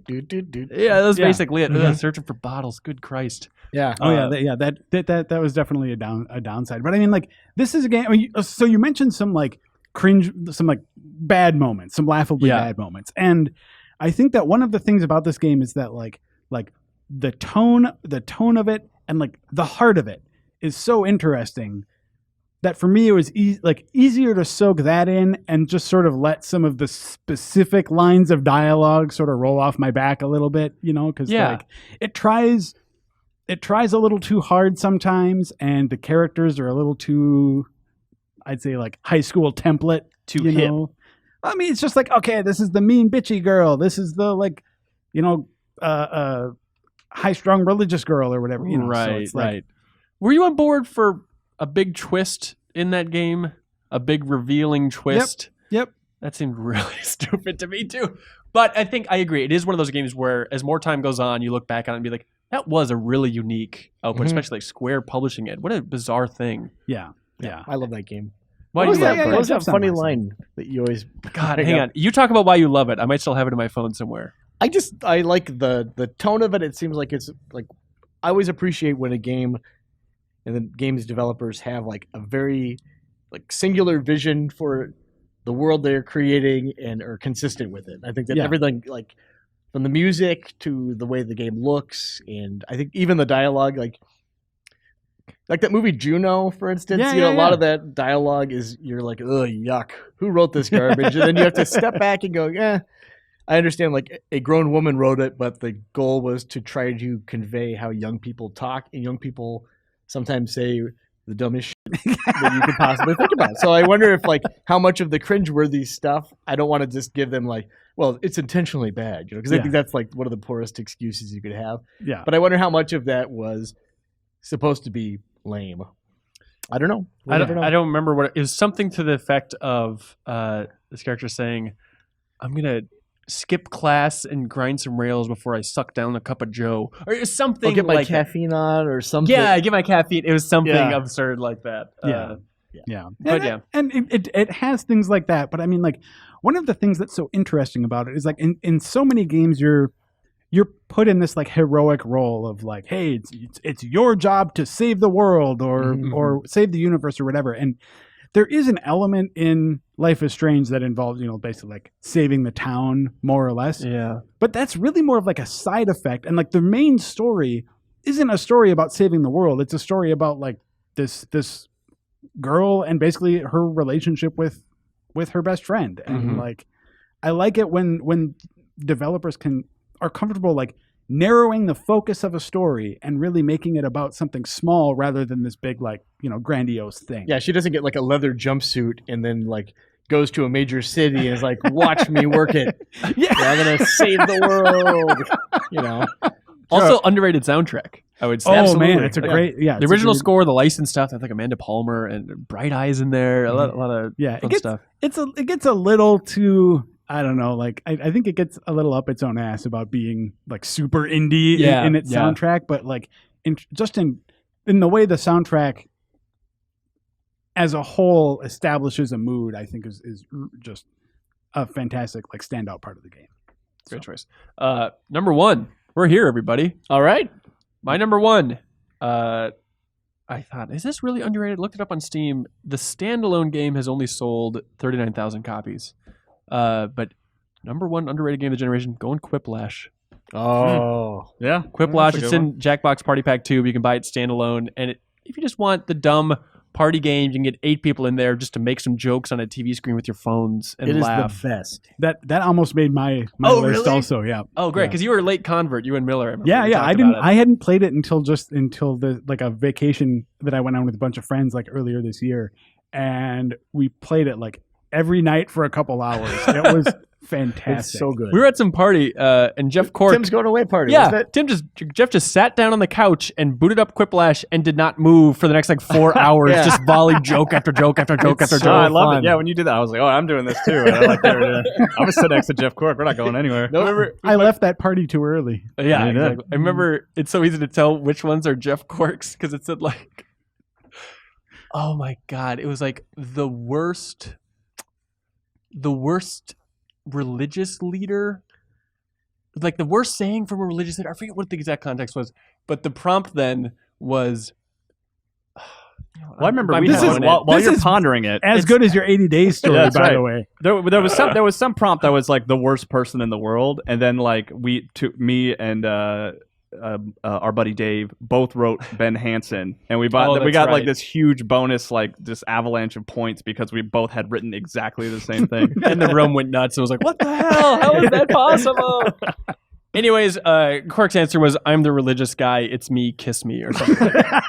Do you remember what that joke was, Cork? Oh, What a great build up and just a killer Just punchline. a nothing. You Sorry. really did it. All right, that's my number one. Cork, what do you got? Okay, I wrote about this on the site not long ago. I think that it feels weird to say this, but I think the most underrated game of this generation so far is Plants vs. Zombies Garden Warfare 2. I think it is amazing. I'm having so much fun with it. It is a fantastic shooter. There's like a great, it's not a huge open world, but there's a lot of like side activities, and I'm playing split screen with my kids, and it is absolutely a blast. Love it. It's another one of those rare split screen like Uh-huh. cooperative Have- games. One of they- the best looking games too. It does look It's really nice. fantastic I remember looking. playing split screen and being really frustrated by how small the text was. Have The they text changed is that? so small. Okay, so they have It's not so patched that tiny. out. Like I have to tell the kids, hey, what does that say? I can't. Is that why you're getting LASIK so you I can know. read Garden Warfare 2? Yeah, exactly. And you can tell me I'm wrong on this, Jeff. I guess I don't know for sure, Yeah. but like I know when we were talking with Xander Cannon, who does our Game and Farce recovery every year, his son was really into Garden Warfare, and apparently this game has a pretty like large community of younger players because it is community. it is accessible and like playable for like younger kids without having that like the parents having to worry about the Call of Duty, like the sort of really violent war like overtones. There's like a really great like progression loop. There's a lot of stuff you can unlock. There is you could pay money if you want, but you earn coins at a pretty generous clip. Like I'm unlocking after every session, unlocking a new character. So you don't feel throttled in the progression at all. No, absolutely. It seems like that is an obstacle that you can like jump over, and it's satisfying rather than just having access to everything all at once. Would be, I think it would just be like, whatever. You just gave me all this stuff, so it's just enough friction there, where I see it as like a reward, that rather than just like you're just throwing stuff at me. Yeah. Who's your character? I really like the park ranger soldier. What? Oh, He's okay. a Park zombie? Ranger is the aesthetic, right? But Park the ranger, he's a okay. soldier type. Yeah, he throws like a skunk. He has a gun that it makes like a big stink cloud, and I've got like a rocket launcher. If I lean forward, I shoot like 3 rockets. And Do you I like always- him a lot. Do you always play on your kids' team, or do you ever play against them? A little of both. Do they get mad when you win? Sometimes. Yeah, they get. There's always some stupid bull they get mad at. So it's just, kids just like to get mad. So what are you gonna do? Deal with it. That game's great. I think Yeah, it was a good pick. absolutely. And it is one that, because it is mostly geared towards younger kids, like who want to play online. Like, it's not one that we really talk about a lot. No. 'Cause Yeah. we're playing the games. It is that are a for super adults. fun Yeah. shooter. Yeah. Yeah, absolutely. So I think like if you're looking for, it almost occupies, I think, in some ways the same space as an Overwatch. It's not as tightly constructed, but I mean, it's not a super gory heads popping off kind of thing. And I have to say, I think that character progression is way more satisfying in Garden Warfare 2 Than Overwatch? Because it Have your has kids some. tried We're getting Overwatch? used- yeah, because there is some. Thank you. Have your kids tried Overwatch? They've watched me play. Are they into it? I think it's cool. They like Mercy because that's basically the only character I ever play. Like, oh well. Because I got to mention my daughter. I showed her all the Overwatch shorts. God. She loved it. She loves looking at the screen. She loves talking about every character. And I was like, hey, why don't you try playing it? And I handed it to her. And the second she realized that you don't see the character, she was like, Oh, nah, I don't want to play this. interesting. Huh. She walked away. Perfect. You get to see the other ones though as you kill them. Not good enough. That's cool. She wants to be Tracer. She wants to see her on screen doing stuff. Cranky. Just tell her she's playing the main menu when Tracer's there just blowing her hair. Oh, you got the high score, honey. Oh, Insert coin. settings! You nailed it. All right, Kyle, what do you got? Okay, so my number one is a Wii U game, a Wii U eShop A lot of game. Wii U. Yeah, I'm like a Wii U champion. I like that console. I played it a lot this generation. Affordable Space Adventures, Aha. That's a pretty cool game. which is a cool game, and it's one of those games that's like it uses the gamepad well in an interesting way, and it is not a Nintendo game, and it's got good puzzles that I like. It's and it also has. I really like the way it begins, and I really like the way it ends. Is kind of a weird thing to Middle's call out. trash. Yeah, the middle's just a bunch of puzzles that you got to figure out. But it's a really charming game. It's funny, and it's also like you can play by yourself and you get a cool experience because you're controlling all the different elements of the ship. But then you can also split controlling the ship 3 ways, which is interesting as well. It's a cool game that I don't know if that's coming to Steam, if that's in the cards or anything like that. It would I be don't know. It's a How game would that I you? don't know Yeah. that would port well. Unless you just had the controls on your phone because you're controlling the Yeah. ship and like what different equipment it Yeah. has and the power Like to that different would systems. That would and be stuff. about the only way I could think to do it. Like it's a game that works really well on the Wii U and uses the Wii U to its full ability, Yeah. and I It's- like it. Yeah, a game that's that same developer, Napnock. Mhm. They also made that Spin the Bottle game, which is a classic. One of my favorite test chambers of all time. It gets weird. And that game never came out to anything else. So Yeah. yeah, maybe it's just locked away for some reason. But yeah, for sure, one of the best uses of the gamepad out Yeah. there. Yeah, it's almost like Lovers in Dangerous Space Time in a certain way because you're controlling different elements of the ship. You can turn it on and off. Like sometimes your engine needs to be on or off to pass through quietly somewhere and stuff like that. And you have all those controls on the gamepad. And it's cool. It's a really Yeah. cool game.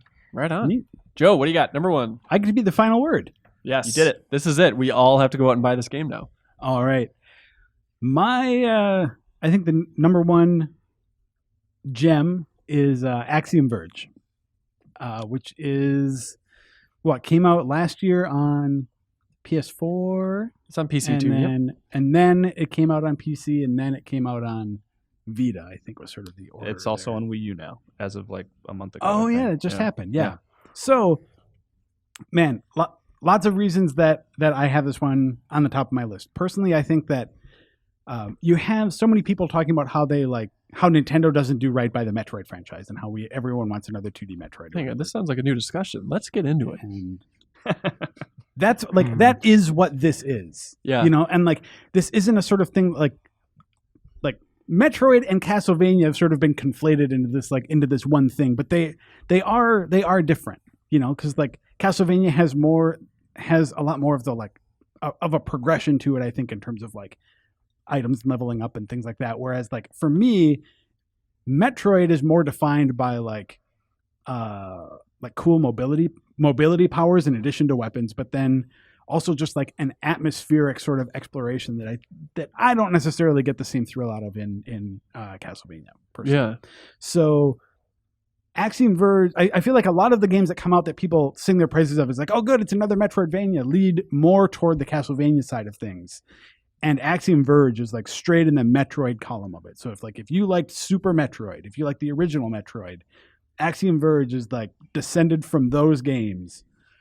And just has you you're basically just this like you're this guy exploring this weird world that has like a bunch of crazy bosses, a bunch of cool areas, lots of like hidden secrets, things that you can't get to until you find other things. But where it succeeds really well, I think, is that there's a fine line to walk between sort of like when you're clearly paying homage to an older series, something like that gamers would be familiar with, to like, it's tricky to walk the line to like offer the nostalgia that those players are after, but also to give them something new, like something modern and something interesting. So you're not just recycling something they're familiar with. You're using something they're familiar with as a foundation and then actually sort of going in new directions with it. And does that come through just in the equipment you get later? Because I hear legend of like, oh, some of the guns you get later are really crazy. You get a lot of crazy guns. I think a lot of it, what it has to do for me is just like, more so than the weapons specifically, though those are cool, is like the way it incorporates a lot of mobility stuff. The way that you end up like getting, like first you get a dash, and then you get a dash that like can like phase through walls eventually, and then you get like a grappling hook, and you have this drone that you like shoot, that you can use to like explore different areas, but then you can eventually like swap places with the drone. And so like that for me is what really sets Axiom Verge apart, is just like part of the fun of these games is seeing that thing on the screen and being like, I wonder how you get there. And it's not as fun when it's just like to go, oh, I wonder how you get there. Oh, you get this gun and you shoot that door with it, versus like, because when you do that, when you see it, that's the solution. You're just like, I don't have the gun, but I know that I just shoot that door with this gun. Yeah. And in Axiom Verge, it's just like, how do I get up there? Because you don't know that you're going to be eventually going to get a drone that you can shoot and then switch places with the drone and then use a grappling hook to get over, that kind of thing. Yeah. Now you do. Yeah.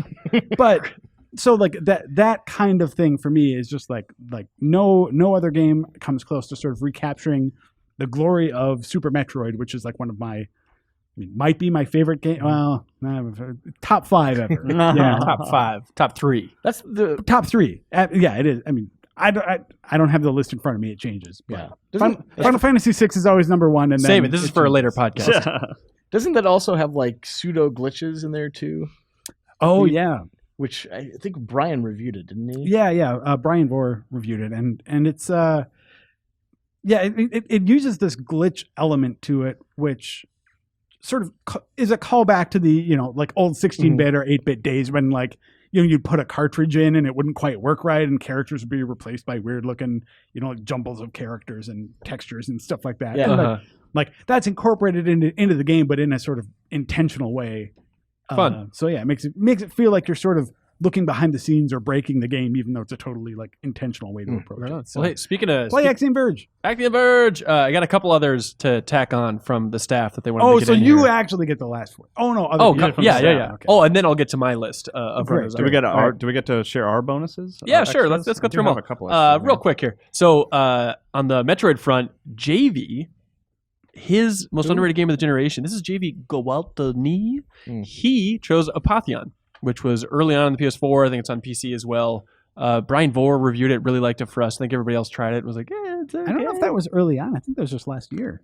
Apotheon? Maybe. It's PS4 and Anyways, that's JV's. Margaret, who's the smartest person in the Game Informer office, she works in production. She chose Sunset Overdrive. I think it's a great choice. That's a good one. Yeah. Jeffem, who's like top 20 smartest people in the office. He says Neon Chrome. It's kind of like a sci-fi roguelike take on Hotline Miami, and it's out on everything. Check it out.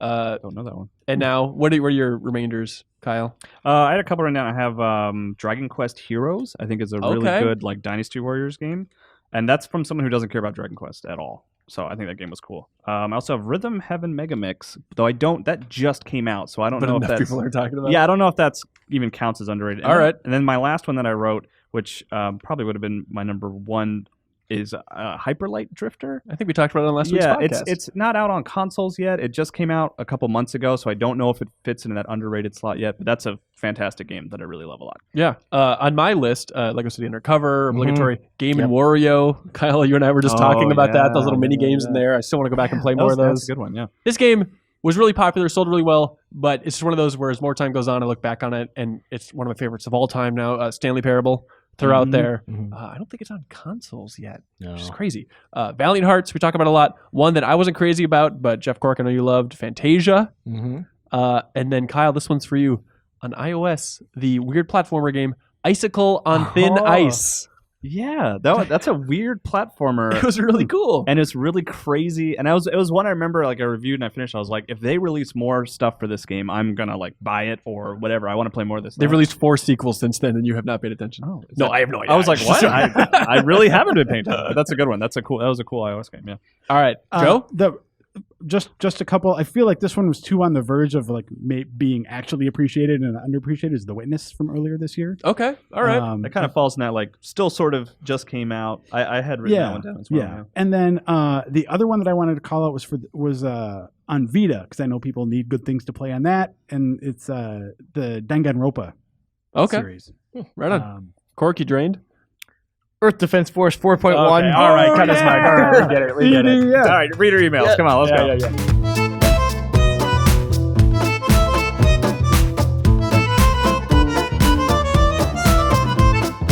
And welcome back to the Game Informer Show. We got some hot emails from readers and listeners and viewers and everybody out there. We're going to read all these, give very insightful answers, and then we're going to choose our favorite, and they're going to get shipped out something real nice. It is going to be Kyle's hair after we hold him down and trim it. Yeah, you guys really want me to cut it? No, don't let them push you around, Kyle. You're right, talking Joe. about? It's your life. hair's like -2 inches long. Why I'm are making you a up for proponent of Joe. long hair? Ooh, boy. You guys are like both ends of the sliders. Yuck. Just a reminder, you can send in questions, comments, feedback, the jokes you didn't like, the jokes you did like on this dumb podcast to podcast@GameInformer.com. That is the address. So we issue retractions for the jokes that people don't like? That's That's exactly it. Yeah. I'd like to formally apologize for my story about 80 days. I regret the error. Of existing. So every once in a while, I send out a request for emails to Game Informer's Twitter account, which has a lot of followers. And every time I've done it, it's like, you know when you're fishing off the dock and you keep catching the same little sunny again and again and again? I keep catching the Scott Devine guy who wrote in again and says, will Super Charizard pays homage to Dragon Ball Z debut in Pokemon Sun and Moon? Wait, what? For the second time, Scott, yes. Yes, it will. Next question. Next question. Sophie from Los Angeles writes in and says, hi, AGI crew. I got Pokemon Go yesterday and am having unbelievable amounts of fun. My friends and I went wandering around at 10 p.m. last night to see what we could catch, and we bumped into some other guys also playing and catching Pokemon. Then this morning on the way to work, I ran into another guy who was playing, and he showed me a spinning ball throw technique he said is better for rarer types. I'm blown away by how many people around are playing. It was super cool that I haven't even had the app for 24 hours and have already run into multiple people playing. Do you guys plan on working together, being the same color as your coworkers, and competing for the gyms? I literally couldn't sleep last night because I was so excited to get up and catch Pokemon on the way to work. We need to talk about this Pokemon Go sensation. It might be the second coming of Christ. It might have completely taken over the world. I just started reading Ready Player One for the first time. Okay. And I'm like, it's weird that I'm reading about the Oasis, which took over the world, and Pokemon Go is kind of creeping in and taking over everything. Like, how often does a game transcend to real life and have you talking to strangers that you wouldn't have talked to before? This seems like a win-win situation all around the board. It's amazing. Talking to strangers you'd never talked to before in an app that's probably designed for children. Yeah. Thankfully, it's just a mature, responsible adults walking around at night trying to catch Pokemon. I think it's really cool. It feels like something new, and I feel like people have tried to make this GPS RPG several times, and it always is a weird subset of weirdos, myself included, that have enjoyed those. But to have a brand like Pokemon carry it through now and to have everybody playing it, it's awesome. So that's the question: is it a testament to the quality of the game, or is it a testament to the power of the Pokemon franchise? Power nostalgia. I was going to say, I think it's like 75% Pokemon, 25% the game. Yes. Yeah. I completely agree. I mean, the game is, It's functional. If you did well made enough. If you did a reskin with minions, I doubt that like Sam from production would be walking over Yeah, no. to get a landmark. 'Cause Yeah, it's like, absolutely. I got to get that one-eyed one who plays the banjo or whatever it is. Dumb things do. But the question is, what licenses could they adapt in the future? Digimon, course. Yokai Watch. We talked about this Yu-Gi-Oh! before. Yokai Watch, I think, Yeah. would be, because the entire point of that game is like, oh, there's hidden ghosts all over the place. I think Ghostbusters for sure. Oh yeah, actually, Yeah. Ghostbusters would be interesting. Like a card Joe. game, like a Hearthstone, where you find cards or something that you could take in. Like I don't know, there's any game that has collecting aspects to it. I think could function that way. Yeah, for sure. Joe, any chance you're going to try Pokemon Go? Probably not. Not even try it. It's As a professional game journalist. I mean, I hear see all what the this big stuff. deal Well, is? I'll wait till the servers are more, That's actually more good. stable. okay. Yeah, I haven't been able to get in on my Pokemon Trainer account. I had to make a new one with Right. Google. Well, maybe now it'll be okay. I hope so. Fro from Bremerton, Washington writes in, old Fro, it says, I've played games and based on the environment thought it would work really well for a different style of game. Playing Skyrim and Red Dead, I think they would make really good Cabela hunting games, where the base of GTA 4 would be a great base to a team-based graffiti game base. Have you ever played a game and thought it would be great to have a different style of game in that environment? Yes. What do you think? I think that No Man's Sky is probably going to tread in many of the same waters, but I always thought Minecraft would be super fun as a flight sim. Oh, interesting. Yeah. There's There's game... like a mod like where you get a cape or whatever and your guy flies around, but I want Right. like You want Pilot Wings Minecraft? There's Thank a you. game, and I wish I could remember, but it's like you're a Technicolor bird, and it's coming out on iOS, and it looks like voxels like that, just Mhm. procedurally generated, and you just fly around. I'm sorry I can't remember the name of it, Yeah. but if you search voxel Minecraft flying bird game iOS, you'll find it, and it looks really cool. yeah. Might be up your alley. I always think of Assassin's Creed, because those environments are so amazing, Mm-hmm. and I'm always just a little bit frustrated by the systems in Assassin's Creed. But like, if there's just like an adventure, basically just give me a walking simulator in any of those environments, especially Assassin's Creed 3. I love that they recreated those towns in that era so well. But that's my big go-to. Maybe like, just give me a turn-based RPG in any Assassin's Creed setting. I'd also be on board for that. All right, Brian Rodriguez says, hello, people of Game Informer. Recently, I've been enjoying the heck out of Xbox One backwards compatible games. I played through Portal 2 again, South Park Stick of Truth, and replayed Red Dead Redemption. Have you guys been using this feature? Are there any games that you'd want to see next on there? Have you guys been using this? A little bit. It's nice to kind of like, I always do that thing where I'm like, oh man, I love Dead Space. Oh, it's backwards compatible. I'm going to play Dead Space. I play like the first hour. And I'm like, all right, that's good. And same with like Alan Wake. It's like, oh, I love Alan Wake. Oh, it's backwards compatible. Oh yeah, this is cool. All right, I'm going to move on to something else. That's it. It's nice. It's almost like a museum piece, like to be able to have access to those and And have those are dabble great in them. games. It's Yeah. really amazing Microsoft making this push and it's adding more and more constantly. I mean, it seems like a small thing, but I think it does convince a lot of people if they are platform agnostic to be like, maybe Xbox One's the way to go. Carry all this stuff It's such a over. better deal than having to repurchase it. Turns Yeah, If out, you're on the yeah, PlayStation end of things. yeah, for Yeah, sure. for Or sure. rent it. Maybe some people in the upcoming game club will be playing Human Revolution. So that's actually how I was before we even decided that we were going to do that for the game club. I borrowed the 360 version of it because I was going to play it backwards compatible, but then it went on sale on Steam and it was the director's cut, and I was just like, There we go. I'm going to get that. That's the way to go. But like the one that I would really like to see go backwards compatible is the Metal Gear Solid collection. oh Yeah, that's a good one. I don't think Braid is backwards compatible yet. Oh wow. I really like seeing the Xbox Live Arcade games become backwards compatible because then they Yeah. just Yeah. kind of appear in my library. It's like, oh yeah, I'll play some Explosion Man, sure. Yeah. Heck yeah. But yeah, I don't think Braid is one of those. I think Braid is still behind that wall for some reason. Interesting. Let's see. We have Mike Burns writes in.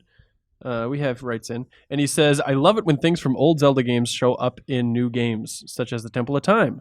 Since it appears old Hyrule is in Breath of the Wild, then how about the Lost Woods? And if the Lost Woods, then how about a portal to Termina? Majora's Mask forever! All right, thanks, Mike Burns. Kyle, you're a Zelda guy. I'm one of those. Do you like I'm it when the they Zelda guy. when they I don't know if that's true. reuse like themes and environments and buildings and Yeah. stuff. Super fun. That's Like, part of the thrill of Zelda. I really love the idea that all the Zelda games are like connected. Like a lot of people scoff at it and they're like, it's just Nintendo. If you like, look actually to your left, Joe, you can actually catch them scoffing quickly right now. Yeah. scoff, do it. I just love the idea of like seeing something that's like, ooh, could that have been like, from a previous Zelda game? Like there was Shadow of the Colossus when people were kind of like, they were even going behind the code and finding possible environments from Ico. Right. Like I was like, oh, that's amazing. I love the idea that that's all cyclical and connected. And Yeah. I feel like that's with the Zelda series. I always get the feeling that fans are just 1,000 times more into it than the developers are. It's just And like, that's- I think so. whatever.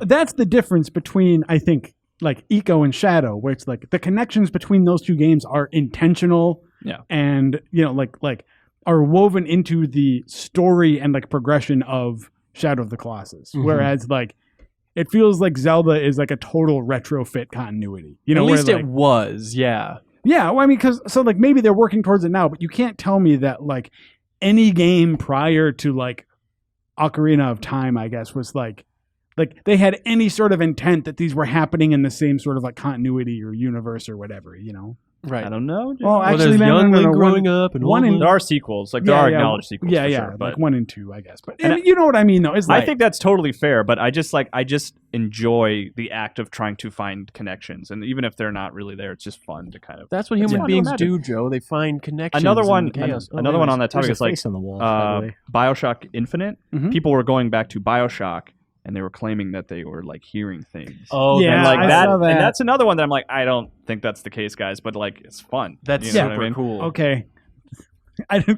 I don't find that particularly fun. I- And like I like enjoy if it's It's a good time, Joe. I'm having a lot of fun right no. now. Here's rather than just shoot it down. I guess what I mean, what I mean by that is like I find it fun when it's clearly like when it's an Easter egg planted there by the developer, where it's a deliberate connection because it shows this level of like like forethought and acknowledgement to the fans of like previous things. But then you really start to get into like crackpot theory territory where when people are just looking for things that aren't there, like if it's not if it wasn't supposed to be there, if it wasn't supposed to be acknowledged, then that's not interesting to me. Then that's like on par with just like, I mean, I guess that's essentially just fan fiction at that point, which is fine for what it is, but not like You're just a big authorial intent guy. exactly. Okay. Exactly.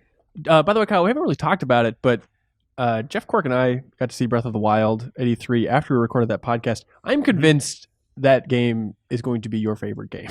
You think so? I think you're going to lose your mind for that thing. I watched pretty much the whole stream. I'm very excited for that game. It's got Zelda. I like It's got Zelda. physics puzzles. Oh, physics. That game is so much more physics based than I realized. Yeah. Like I think I saw bits and pieces of the Does it stream. have ambiguous storytelling? Very much so. Oh, He wakes okay. up in that little tomb. What did you That's think of right. that game, Jeff? We never really talked about it. We played it together. I can't wait to see the finished version because I don't think it controls very well. It was complicated. Like they threw Jeff into the middle of the open world. Like, okay, here's 1,000 different controls. If you Go wanna- nuts. If you want to slide down the hill on your shield, here's a handy 3-button combo. No. Whatever. Yeah. Of course, I'm holding out judgment until it's finally out, and I'm sure that it doesn't just drop you off into the middle of the world Right, because right. then that becomes the start. But Yeah, I mean, starting from the start of the game, which is where I started then, it was not as jarring. It was a pretty easy ramp up. And yeah, I think just throwing you up with all those tools and all that stuff and like trying to promote you or like get you to do something unique, like, oh, you can go sledding on your shield. Check it out. Here's how you do it. It's like, oh, this is a more advanced maneuver. I you're shouldn't going be to need to doing press this. this button with your nose. All right, let's see. Andy from Anchorage, Alaska says, Yuck. howdy doody all. I've never been bullied in my life, but I have a great deal of sympathy for those that do, and it's all because I played Rockstar's Bully. The rival groups that try to hurt you on the way to class made the simple act of walking around outside uncomfortably tense and occasionally violent. Naturally, that feeling wore off after a while when I got an infinite slingshot and firecrackers, but being forced to deal with the problems of being bullied gave me a connection to the actual experience of bullying I never would have had.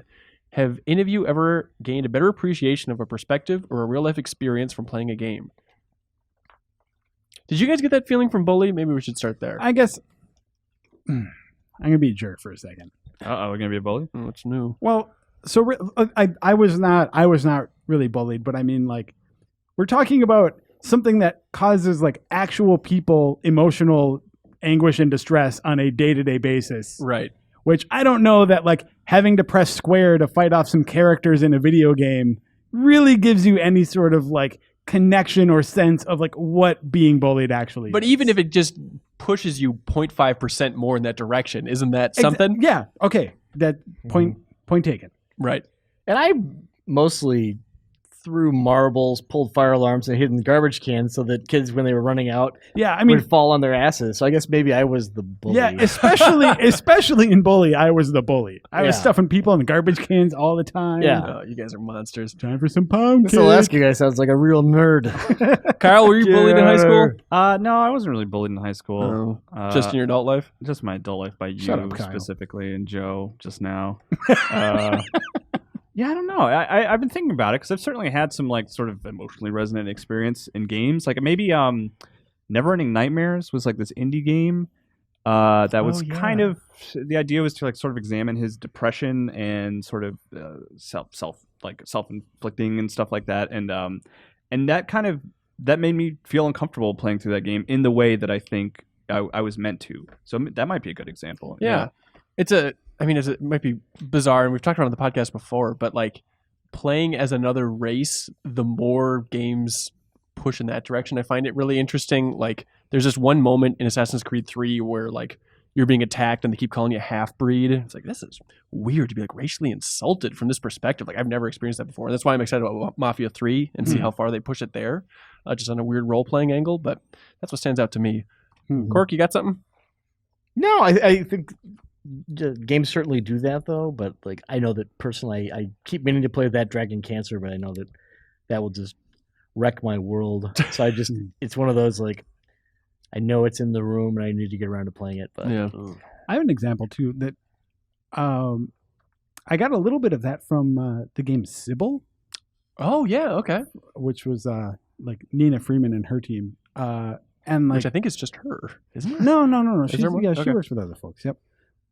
But that's a game for me that was interesting because like I was a little bit past the cusp of where like the subject, like the kind of situation that happens in that game is happening. This is someone who's like basically met someone online in an MMO and then sort of like developed a romantic relationship essentially online and then met up in the real world. And like when I was in high school and early college, it was like there was the internet and there were like chat programs and stuff. But none of that had really come to fruition to the point that you could really sort of develop a relationship that you'd feel was actually like meaningful in your personal. You think that's a growth, tech or just a personal perspective on it? Like people could fall in love over ICQ or AIM back in the day. It's not like you need video chat. I guess I don't mean that it's like possible or impossible, but I guess for me it was just like it's clear that for people who are maybe like 5 to 10 years younger than me, this was something that was like more common, was like becoming a thing. There was a stigma attached to it too. I think early on as well. I mean, online dating would be like, what kind of hopeless dork are you where you can't meet somebody? Exactly. Really? Yeah. Think of that Simpsons line where they're like, "Oh, did you meet online? Oh no, we met through friends, like a normal person." Yeah. Whereas like I don't think that stigma exists as strongly. No, not at all. But, No, definitely not. But there was still enough of it there when I was growing up that like again, it's not necessarily a big like empathy connection, but playing that game, I think like made me understand a little bit more people who sort of grew up in a more technologically connected high school. And on a more age. superficial level with that game too, just like they'd have actual videos in that game too of like, oh, being flirty and like trying to take some cute, sexy selfies. And that's a thing too where it's like, I've never taken a selfie, period, let alone trying to be sexy a selfie. Like, this is fascinating to watch on a Just real talk to Brian creeper-based Shea. level. I'll hook you up. How do you do it, Brian Shea? By the way, don't follow Brian Shea on Snapchat. All right, so let's How see. do you do it? Another game by Nina Freeman. Oh, yeah, that's funny. I like that game a lot. So let's see. We got Steven Verson. He says, good morning to an amazing video game podcast crew. My name is Steven, and I'm from Dallas. I figure everyone loves a hero, but who is your favorite villain in any video game? I've always been a fan of Bowser. he can come up with some really clever ways to kidnap the princess. I'm gonna paint a face on this car. Favorite villains? Who do you got? I'll just get mine out of the way. Yeah, Liquid. I'll never Oh, get sick of yeah. Liquid Snake and Metal Yeah. Solid 1. That's a good one. I'll do like the Fury because I won't shut up about that idiot. Okay. Like, We should do a dedicated Fury episode. Sometime. I would love to learn Just everything 2 there is hours on about the Fury Cork from could Metal do Gear it. Solid Yeah. 3. This is like a obnoxiously deep cut, but I think Revenge of Shinobi for the Genesis, when it first came out, my buddy Chris and I played it because he had a Genesis right when it came out, and the first version of the cartridge, you fought this boss who was a shapeshifter who would shapeshift into unauthorized versions of Spider-Man and Batman. That's right. And they did later, like, Sega got permission to use Spider-Man, Okay. but they had to change Batman from Batman to just a like literal devil / Batman character. But I remember playing it, we were just like, it's a really weird thing that like here's a character who can shapeshift into characters from different comic universes. So like in this weird world, like they're kind of, I don't know, maybe I'm reading. No, way too I much love into that. it. Yeah. It was super weird though because we were playing it, we are just like, wait a second, that's straight up Batman right there. We're fighting Batman. Oh wait, now he's Spider-Man. Well, it's always shocking. I love it. Like even when it's done legally, I still love it when games cross that stuff over. Like don't ask me why. Actually, it's because of the podcast from last week. I was playing the 2009 Ghostbusters game last night, and it's like in the distance at their little headquarters, you can see a bunch of arcade games on the wall, and then it's like, all right, let's see what jokes they come up with here. And you walk up, and it's like, oh, these are all actual Atari games because Atari published this game. I completely forgot. Yeah. This is on the level. Just get right in there. I like Zant from Twilight Princess. He was like the antagonist from Twilight Princess. He like the first part of the game, he seemed kind of like this straight-laced, like, he's somebody to mess, like, don't mess with this guy. He's real stoic and mean. But when you actually like fight him in the final boss fight and like see more of him in the end of the game, like he's just a lunatic and he's insane and he's like running around like throwing his arms up in the air and Like being crazy. Girahim levels of insanity from Pretty Skyward much, yeah. Sword. Girahim Okay. is like a spiritual successor of Zant. I really like Girahim actually. The more I think about it, Girahim like I the like a amount lot, that he too. like licks the screen I and like his Girahim sword. a lot. Yeah, he's up there. And also I was gonna say oh no, I forgot. Oh, I like Voss from Far Cry 3. Oh, yeah, he was he's always, good. Oh, he was yeah, always yeah. when he was on screen. That was always cool. For the Pagan first Min, half I of the think, is game. good. Yeah, Pagan Min's Min's good. Sinistar. Run, coward. So I feel like I could dive into a lot of like Final Fantasy or Metal Gear That's all right. villains. Just say but- Kaya, so we'll get it over with. Nope. I want to go. I think actually out of all of them, my favorite villain in any game is Terran Logain in the original Dragon Age, in Dragon Age Origins, because in a lot of games, like villains in video games are so often. I mean, like Zant is just like so clearly unhinged, and their plans are so ridiculously evil. Whereas I think what makes Logain so interesting is that like at the start of the game he does something bad and you hate him and you think he's that kind of evil villain, and then like through other stories and things that you learn about the world as you progress, by the time you sort of like meet up with him at the end of the game, you find out that like, you know, sort of the old, like the perspective that the game takes is that like no one thinks that they are evil, you know, like everyone has their reasons for doing in the real world, not video game villain land. Like people do things for their own reasons, and no one thinks that they're just like, I'm doing this for in the name of everything that is sinister. And like I think Logain was probably the strongest example of a character who feels like a real character, who has reasons for doing what he's doing, and though you as those actions sort of work against you as a player, you like empathize with him and understand why he does what he does. That's nice, especially maybe it's just a post Dragon Age world, but I feel like that's been a marketing beat, or at least an interview topic so much, as everyone's saying like, we want our villains to have a grounded perspective. Everybody says it, and it's so rarely true. I mean, they say it in like Call of Duty interviews. Like, are you kidding me? Yeah, and like and I think Logain had a big part of that shift. To that also. Okay. Like I think he was received well enough back in that was like 2009 that game came out. I mean, I think that it.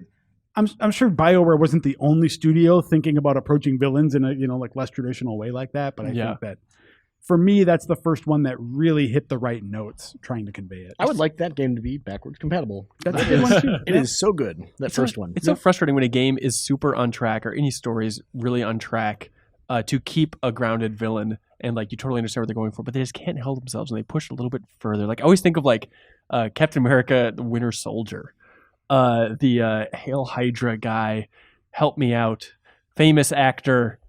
Can anybody help me out? Robert Redford is in it. And like Robert Redford. And he has a good perspective the entire time. And then as he dies, spoiler for Winter Soldier, his last words are Hail Hydra. It's like, really? This character that you want me to empathize with on any level ends up whispering Hail Hydra as his dying breath?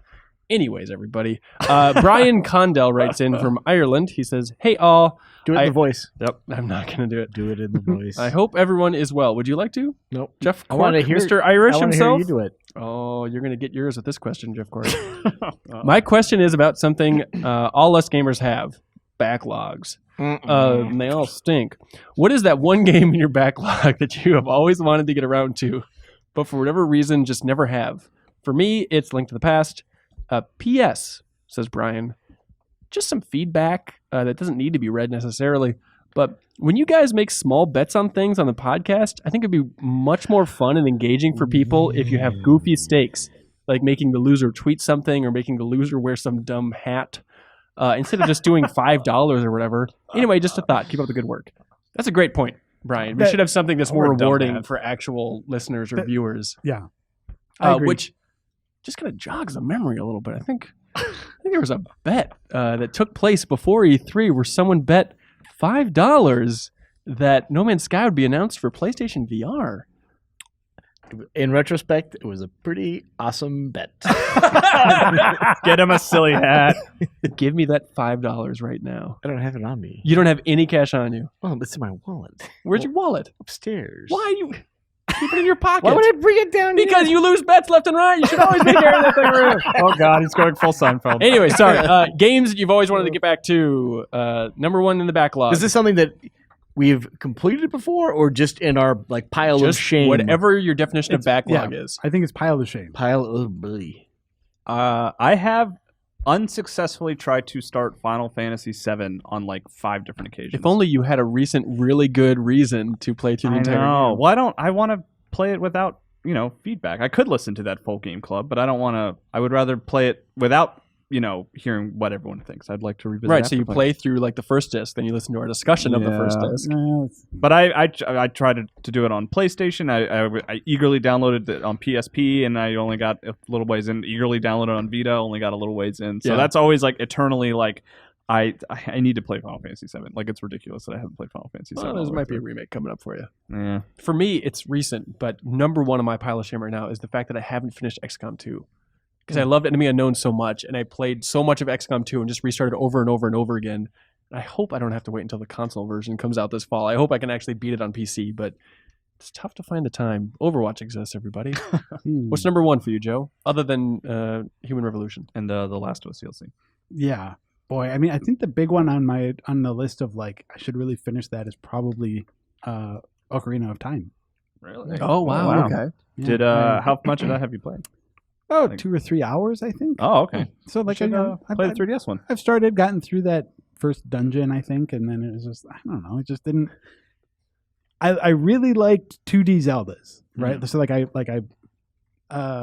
Link to the Past was the last one I played for a long until I played Twilight Princess. So there's this huge Zelda gap. So you did beat Twilight Princess? Yep, I beat Twilight Princess and interesting. Link to the Past, Zelda 1 and 2, and that's sort of Link's Awakening. Link Between Worlds. Link Between Worlds. I also finished that one. But so basically, like I know so much more about like this sort of 2D or like traditional Zelda, and like my only experience with 3D Zelda playing through the whole thing is Twilight Princess.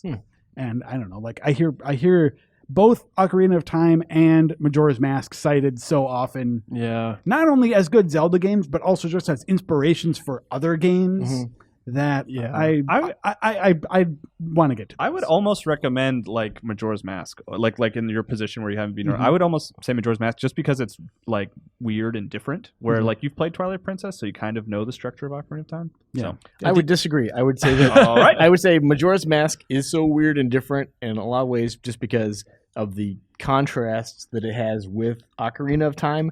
Where if you play that, then you'll recognize many of the same characters and some of the same situations, but they're like weird and unnerving because people are behaving in ways that you wouldn't expect them to after having encountered them. He is right. in Like Ocarina having of the Time. base ocarina does make Majora's Mask that much stranger. So, Yeah. which is a good point. Yep. There's that. Sorry, Kyle. It's a good one. It's a good point. My big pile of shame thing. I finished him. I played Uncharted games. So there you go. Oh yeah. You played. Man, So you didn't I'm move. the big winner. Cork, you're the best. All right. What do you guys like? What's your favorite email? Didn't you have another question you were going to ask? No. What was the second email? I'm trying to remember. I'm trying to jog my memory. The very second email was reworking a game's world. Okay. That was the Pokemon Go one. Yep. I'm trying to go through them all. I like the I like the one about Zelda and connecting the lore, all that stuff. I think that spawned something. I like that because I yelled at Joe during that. That's question. right. And I like the kind of bully connection to game thing. What, Zelda. anybody have strong feelings in the opposite direction? Whatever makes him stop. Yeah. Whatever makes Zelda it is. Kyle stop. All right, Zelda. Congratulations, Mike Burns. We're going to ship you out something real nice indeed. All right, that's it for the main parts of this podcast. Now, if you want to hear a bunch of people talk a lot about Deus Ex Human Revolution, whether you've played it or whether you haven't, I recommend staying tuned to this podcast. Let's change our shirts real quick first, though. That's a really good idea. Not me.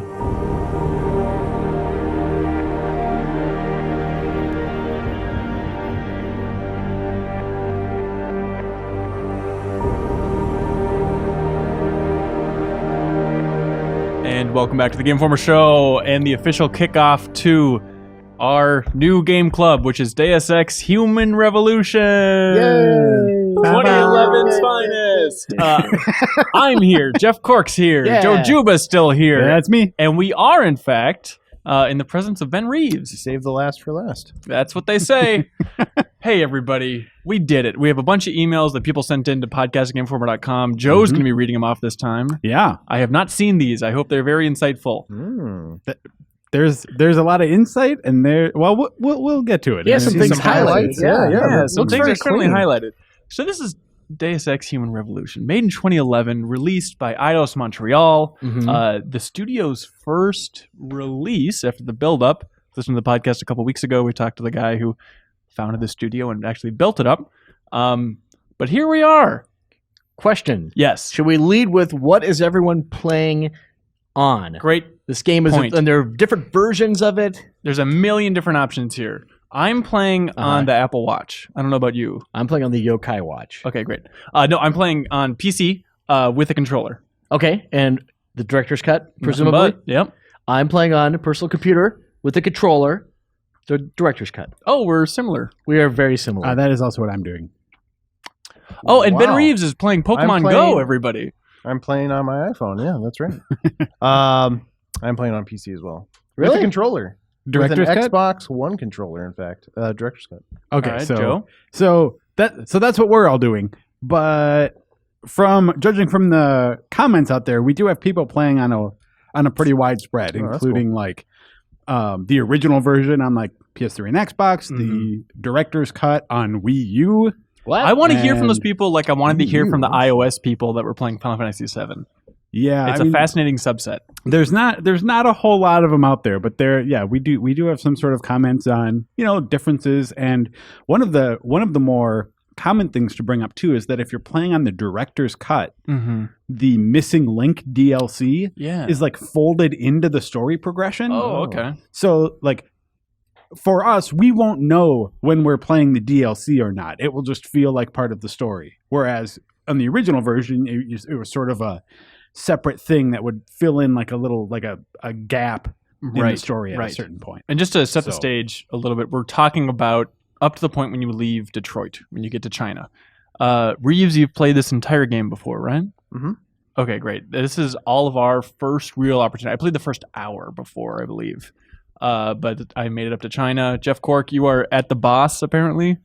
Yeah, I am exactly where I was last time I played this game. Oh, really? I didn't know you Yeah. played a little bit before. Okay. Yeah. And Joe, you're coming in fresh? Yep, coming in fresh, and I beat that boss, and I mean that's essentially where we're supposed to play up to. Right. It's Yeah. like once you beat the boss, then you go to China and you're done. Get rid of him, So, Barrett. yeah. There's not really that many. It's not like Uncharted where there's that many like story revelation spoilers. I don't think. Though. Could be, yeah. So. So I'll just read a sampling of my notes here to kick things off. Okay. Here's a series. Number one note is so many thugs, and then this warehouse. Mm-hmm. Enemy barks suck, and then I followed up with everything sucks. All right, yours. So how are you liking it? Really not enjoying this. It is drastically different from the rest of our game clubs where I feel like it's like, oh man, then this is so good, then this is so good. There are fans of this game out there, and I appreciate them playing along with us. So far, I am miserable.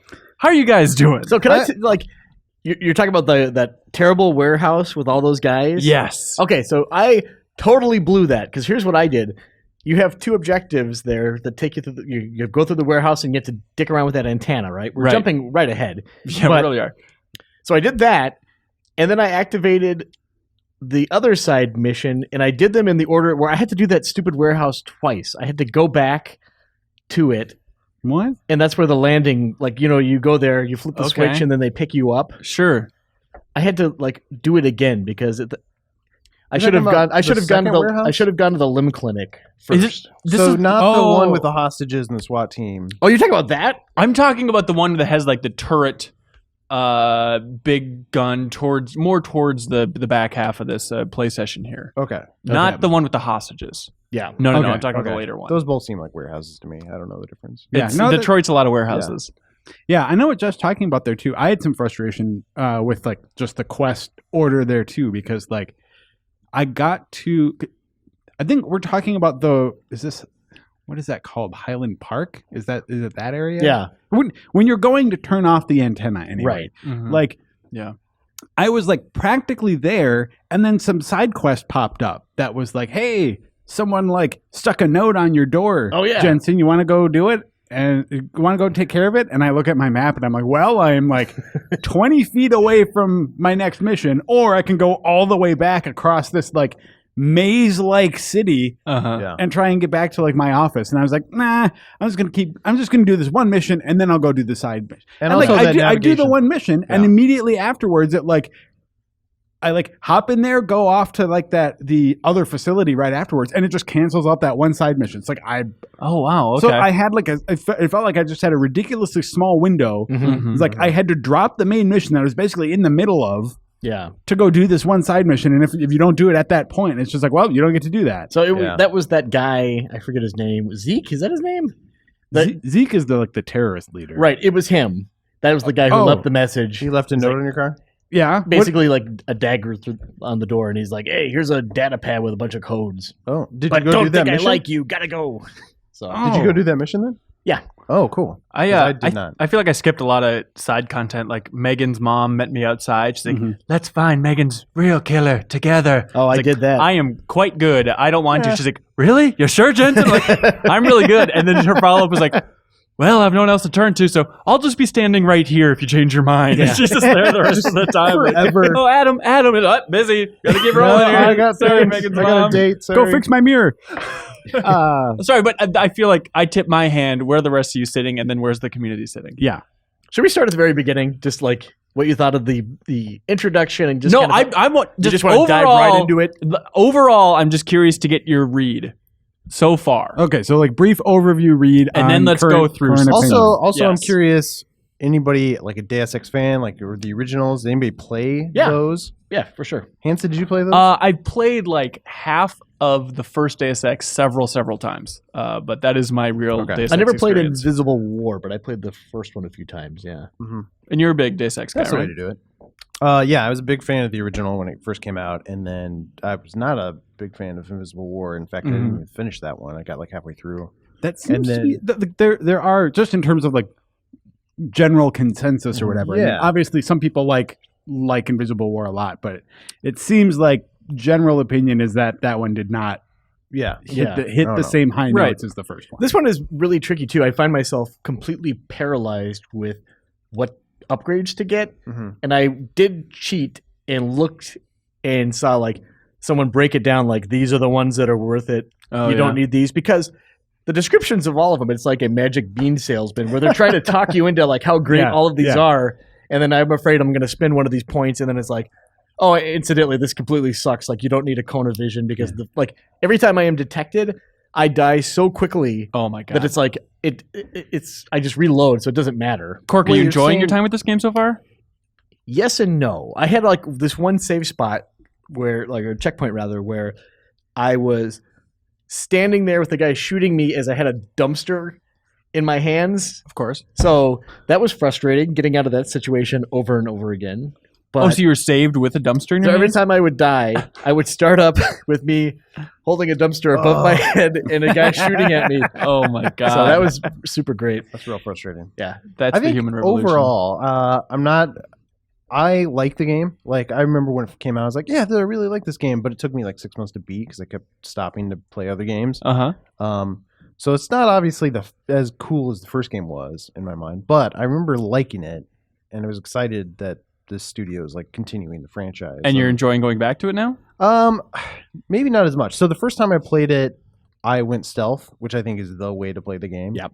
And Really? this time around, I'm trying to do a little bit more action playthrough. Okay. And the action's not, the gunplay's not great, and the way they tweak this a little bit in Director's Cut, I think, but like the ammo is still pretty limited. Right. So, which kind of force you into like, man, you probably shouldn't go full guns blazing. Right. Joe, where you at? I do not like it. Like, straight up, I don't know if I'm going to be on the rest of this game club. No. I don't think I'm going to keep playing it. You have to. You're pod committed. No, Joe, you can't tell me that I need to spend 15 more Yeah, I hours will. playing a game that I'm not enjoying. You're going to let the Like- community down. I was also on the verge of, I should cancel this game club. I started playing 'cause I'm like, I cannot do this. The stuff and- that's weird and bad is hilariously weird and bad, What- though, I think. So, and well, what's funny is that I hear Cork say like, "Oh, I cheated a little bit and like looked up the best augments." It's like I cheated by like straight up cheating. I downloaded the mod. I downloaded the mod that like basically opens up a debug menu for you, and I'm like, I hate this thing, so I'm just gonna like make it like I hate the fact that doing basic like stealth takedowns takes away like a little bar, like you right. have this The limited most energy. basic thing in The a most stealth game. basic, stupid stealth thing is Yeah. that like I can take one guy down and I have to sit there and like wait for it to recharge. And anyway, so the point being, I think that was stupid. So I just went in the debug menu and it's like things don't take energy anymore. That is terrible. Also, hacking. Blech. I hate What is that? hacking. Like lock picking. I don't care like what form it takes in games, Uh-huh. but like there is just and.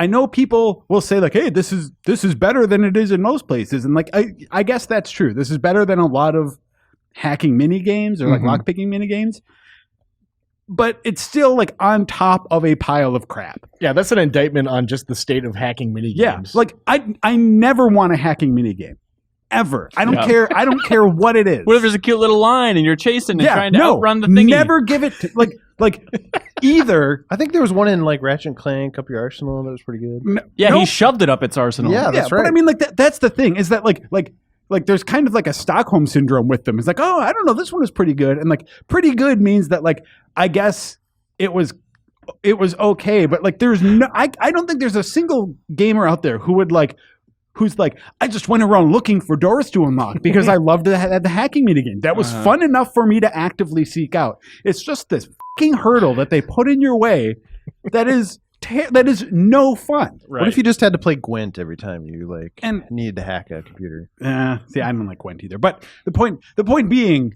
for me, for me in that case, is just like it. So I went to the debug menu and basically like gave myself a bunch of praxis points Mm-hmm. for the sole purpose of just like pumping up my hacking augmentations Okay. to make that part of the game just as easy and unobtrusive as possible. Yeah. So that's the kind of stuff that I'm doing. But like if there's, which is why I really like playing on PC, is that like if there's a part of the game that's bothering me, there's something in this debug menu that like is easing it for me a little Can bit. you make that one guy less Canadian? Is that an option in the debug menu? Which Holy guy is shit. this? De-Canadianized. Pritchard guy or whatever? Oh, Yeah. okay. Oh, JC. The super annoying SCSI Drive. dicky dude. Oh, Just right, the right, right. worst. Yeah, how's- I'm not using it, by the way, to like. I'm not just throwing ammunition and praxis points at myself and like becoming over. Like, I'm specifically using it to like alleviate things that are just like bothering me with the game. Yeah. So it's like I naturally earn points if there's an upgrade that I want. I'm gonna wait till I like naturally earn a point to get it. And I want to alleviate listeners. We don't want to come across as just whiny just turds for this entire time. So it's not going to be, this sucks. Anyone who likes this game sucks.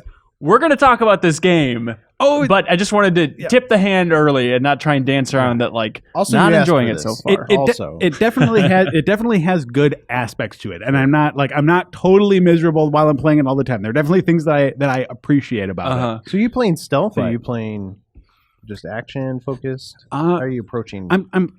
I'm playing stealth, and I think that stealth is really the only like actual way to play the game Because of the ammo issue? I mean, I know you can do it other ways, but in terms of just like the way the game, it feels like the game, the way it was designed and the approaches that they try and steer players toward is really stealth. You know, I mean, like if you have to just go in the front door and shoot everyone, or go and like break into the police station and kill a bunch of police officers. I mean, like there's something about that that's like you're not doing it right. That feels really like dissonant with what the game is sort of like trying to convey. I feel like. It's like, technically, you could shoot more people because, and I want to get to the community's take on the game soon here, but like, I am having such a tough time with this game. I was kind of trying to play stealth, and then my roommate was watching me play. He's like, "Oh, I played this game." He's like, "You can't do it. It's way too hard." He's like, "Just go in and," he's like, "Just shoot everything. It's impossible to play stealth." And like, there are so many people in this world. Like that area with the thugs, where you have to go through getting outside, when you're downtown Detroit or whatever. There are so many thugs in such a small space. Like, how am I supposed to and why are they navigate my so area? aggressive? Like, just immediately, like, who the hell is this guy? Let's get him. And like, they all it's look the same. Well, they are thugs after all. That's true. That's they're going very after you. inconsistent too. Like there will be guys who are able to spot you from across the map, because that's what these feel like, are just maps. It doesn't feel like it's an actual like huge world. Yeah. But then there are times where there's a guy who's standing there, and I will just crawl right in front of him, and he's just completely oblivious. This And I'm might- just, yeah. like bracing myself for reloading the checkpoint. You're like, what's going on? I here? can't.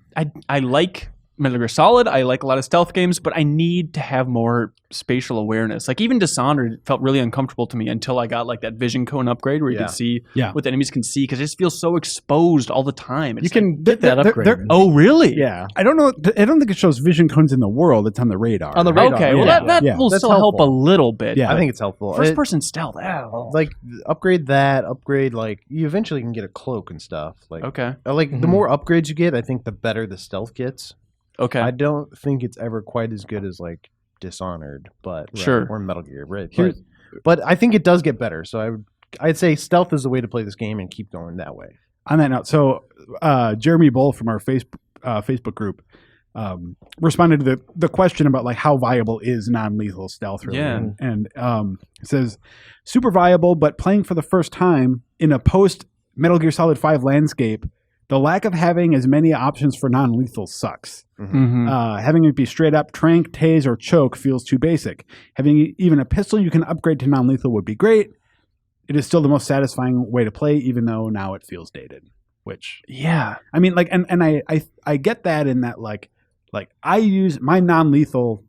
I'm going through non-lethal also. I mean, not going for the trophy. I killed some dudes accidentally, but that's generally what I do. And my non-lethal tool is the stun gun. Okay. Which is sort of it's closer range. I don't think I even have that. You have to select you get the stun gun before you go in that very first mission.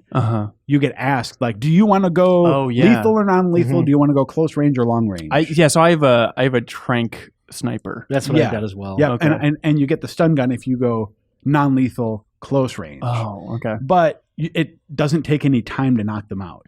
Can So- you get the other weapon, or at that very beginning, did you make a choice that will affect the way that You the can entire... you can get it. I bought the tranquilizer rifle that you guys have. Oh, good. I Okay. have that now. I don't know if or where you get the stun gun later, but I mean, like, There's stuff scattered around the world. I don't know if that's good or bad, but there's stuff hidden places, but you don't always know where to look. And like you can buy some things from some vendors, but like, the vendors aren't consistent. I don't feel like it's an interesting game, like a unique game that doesn't really totally adhere to RPG formula, even though it's trying to go for RPG elements. And then there is a room that just has an RPG on a table. And I was like, oh, I don't have any room for it because it's got like a Resident Evil style Yeah, you gotta- inventory. Yeah. Thing where you're oh, like, I didn't find the rocket launcher. yeah. Yeah, it's just on the I must have missed big that ass room. rocket launcher. Yeah, what do you think of that inventory system? Oh man, it's frustrating because I like to pick everything up, Yeah. and I understand that for game balance you have to make certain decisions, but it's frustrating for me. It's like, oh, I can only carry like one beer, or like each grenade takes up a slot, but these items stack. It's but tough these because it's like don't. I love Resident Evil 4 so much, and I remember really enjoying that. Like, oh, space management back in the day, back in 2005 or whatever, and now it just seems like the biggest pain in the ass. Well, yeah, and that's why I was like looking at my inventory. I see this rocket launcher, and I'm like, oh man, I'm gonna get this. So I like carved out a hole by dropping items that I assumed a rocket launcher would fit neatly into. Yeah. And it didn't. And I'm like, could you at least, when I'm trying to pick up this item, have it superimposed on my inventory so I Right. can Yeah. see How like big what is I this? need to do? But it was just Yeah. like you don't have room for it. Yeah. It's like, is it just a matter of encumbrance or what's going on here? I will say I would recommend again that debug thing because built in, it's not only in the debug. Like the debug mod isn't the only part of the package. Another one is like more stackable inventory that Okay. really alleviates. Where did some you of that go for problem. this debug stuff? Nexus mods. Okay. Yeah. I'll check it out. But what's the overall read from the community on this game? You Overall, went through all those emails. overall read is generally, I would say, neutral to negative. Most of the responses seem to be sort of in the area of like, I played this when it came out, and I was really looking forward to going back, and it hasn't quite held up the way I thought it was.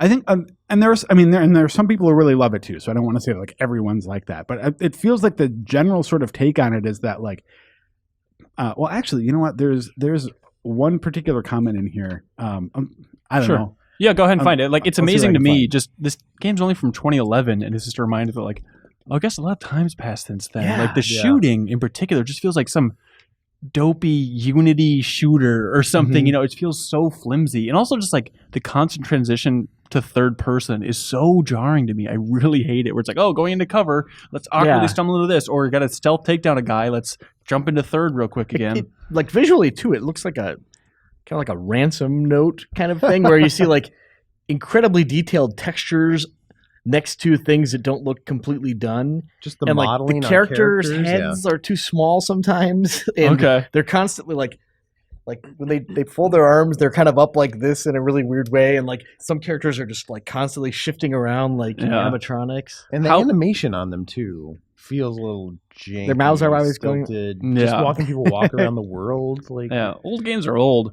How many times do you think they told that art director to cool it with gold? There's a lot of gold. my. That's the thing though. Like remember we were all on the I wasn't on that. you weren't on that one? No. Oh, it was Wade. That's Yeah. right.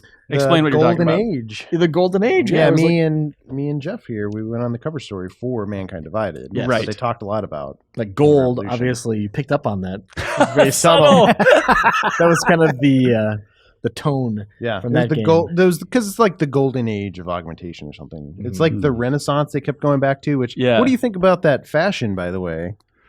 Well, that news anchor in the beginning is just Oh, some the- reject from Hold on, hold Hunger on. Games. Wait.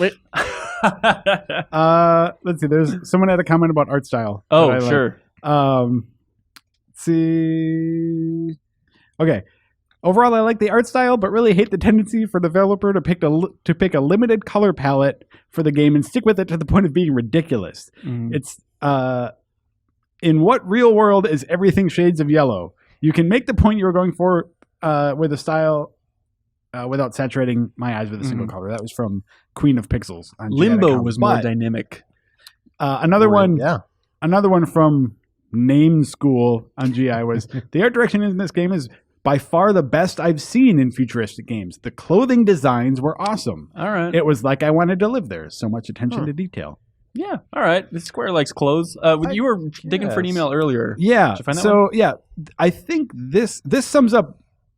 I think a lot of people's sentiments about this game, especially people who had played it before and liked it. And that was from Kimball Jackson, who sent us an email saying, I remember loving this game when it launched 5 years ago. I was enthralled by the music, art direction, and awesome cyberpunk setting. Upon replaying it for Game Club, I'm shocked. This is the game I love so much? These are the graphics? My God, this is the control scheme? It all seems super janky at this point. It's amazing how far games have advanced in a relatively short amount of time. Absolutely. And I think that's, for me, that is also overpowering feeling of it is like, even though like 2011 doesn't seem that long ago, Mm-hmm. there are clearly like a lot of things have happened in gaming and open world choice driven RPGs and things like that since that make some elements of this game not age super well. Well, I even think. man, Dishonored, the first one, wasn't that 2012? Yeah. Like that was only a year later, and like I feel like that game, It holds up pretty well, yeah. I think it holds up pretty Played it not too well. long ago. I have some of the same problems with Dishonored as I have with Deus Ex. Also. First person stealth issues? Or? I think one of them, in a lot of ways, it boils down to just like the way it pushes stealth. I guess I should clarify too. Like I'm really like optimization minded when I play. You know, so in a game like this, and also Dishonored, that through actual systems in the game encourage you to like not be seen.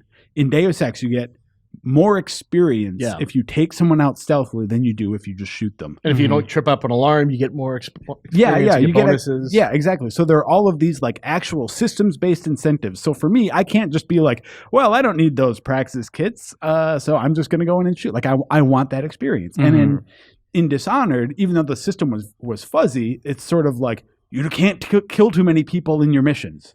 Don't kill too many people, because if you do, then the world is going to start going into chaos and and you get the bad ending, you know? So it's like I ended up in Dishonored having to reload. Like I'd reload a lot because like I didn't want to rack up a body count. And in Deus Ex, I was reloading a lot because like if you get seen in one room because the stealth mechanics might be a little fuzzy, you end up having to gun down 10 guys, and that's like, you know, probably 300 extra experience points that's bleeding out on the ground because you didn't do something right. You realize that you cheated and you don't need this experience at all. I know, but like I said, I'm still trying. I'm doing as much as I can to actually like get a sense for what the game is. You know? Yeah, that is always frustrating though, when like the promise of you can play it how you want, but it's like, well, technically I could come to work with my shirt off. I'm not going to get arrested, but it's clear that like the way that society is set up, you're not going to want to do that. You're rewarded for wearing a shirt to work.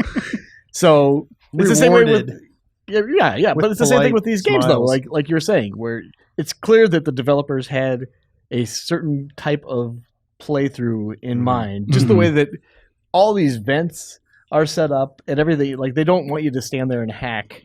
Yeah. Yeah. So Brian Regal has something to say on that here too.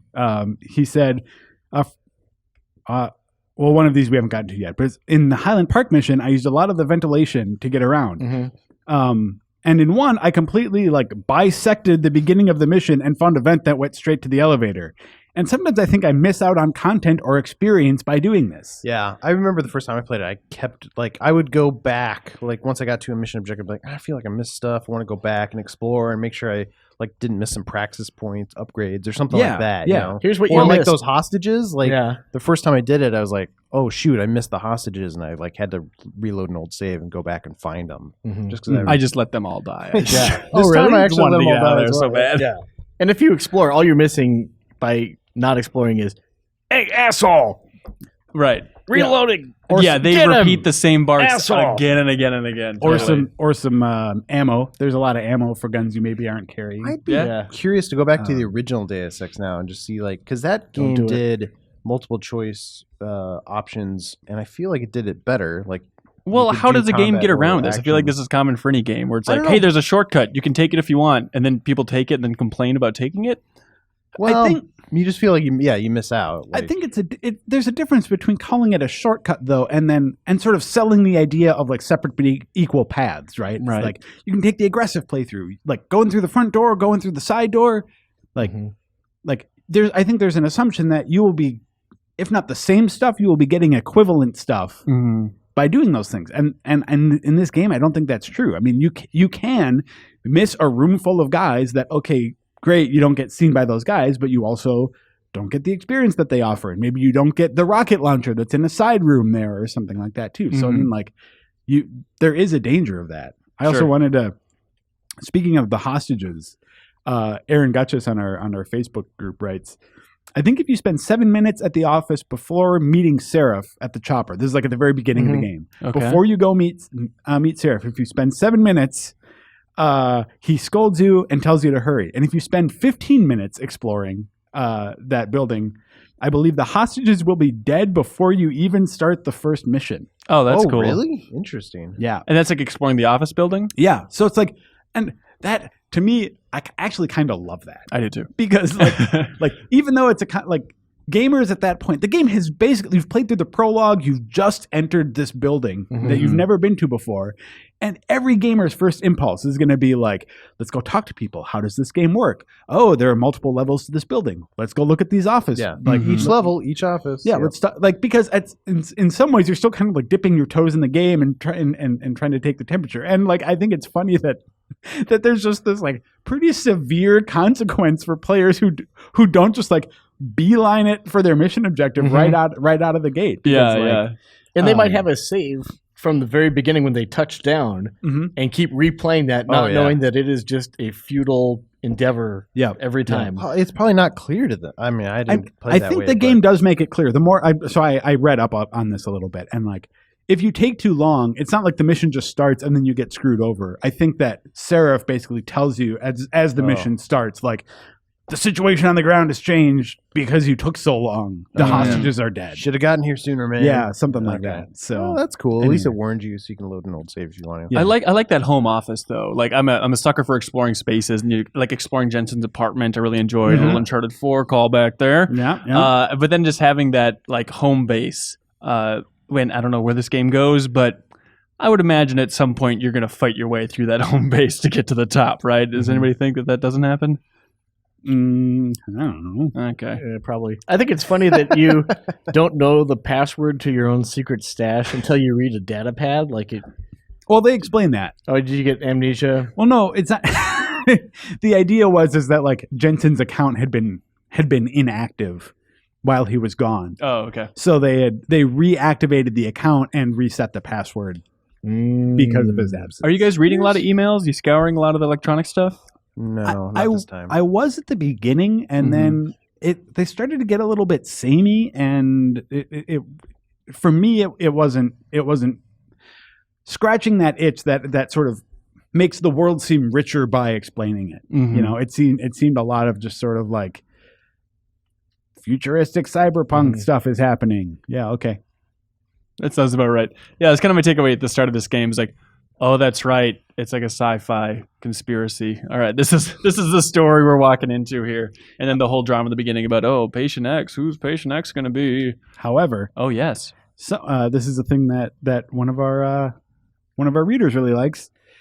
Carl James Klein. I'm finding that in Deus Ex, I'm enjoying reading the little newsletters and ebooks and whatnot laying around. Usually I can't stand stuff like that, but I think in a sci-fi setting, it's really interesting to read what people imagine the future to be, especially when it takes place in actual like real world locations. Yeah. All right. I can dig it. Yeah, just dive in deep on this studio's vision of the future, because clearly they thought a lot about this and put a lot of effort into it. And the world, it seems cool. They spend a lot of time world building in general for both their games. Yeah. It's funny because like you're in Detroit. You are a law enforcement person who's been blown to bits and has been brought back with mechanical augmentations. Where are you Actually, going with this? in the police station, I don't know if you guys saw it, like listened or whatever. There's a Detective Murphy, and one of his coworkers is explaining, like, you haven't seen it? Yeah, there's this police officer, and he's killed, and they bring him back. Huh?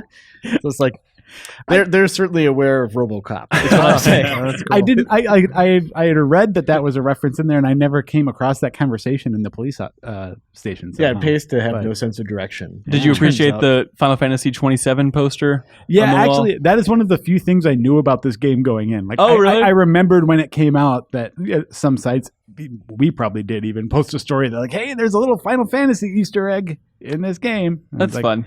Okay, I This guess is That's funny. there's still going to be more Final Fantasy in the It should future. probably Hopefully, be Final Fantasy 16. The way they're going. it is set in 2027, so yeah. I liked the classic Half-Life intro at the start of this game. We're like, let's slowly walk through this area. And like, even though the writing is not blowing me away, I like the setup of like having a good old school Half-Life intro and then like talking to an ex-girlfriend in an elevator. I think it's just a dynamic that I rarely see in games. Like, oh, let's have a conversation with an ex-girlfriend and be relatively subtle about it. Yeah. I appreciated that. Yeah. I- And they seem polite and friendly-ish, which I like. There we go. Yeah, come on. I be civil. guess I'm an idiot because it's like, oh, Megan died. We need to find who killed Megan.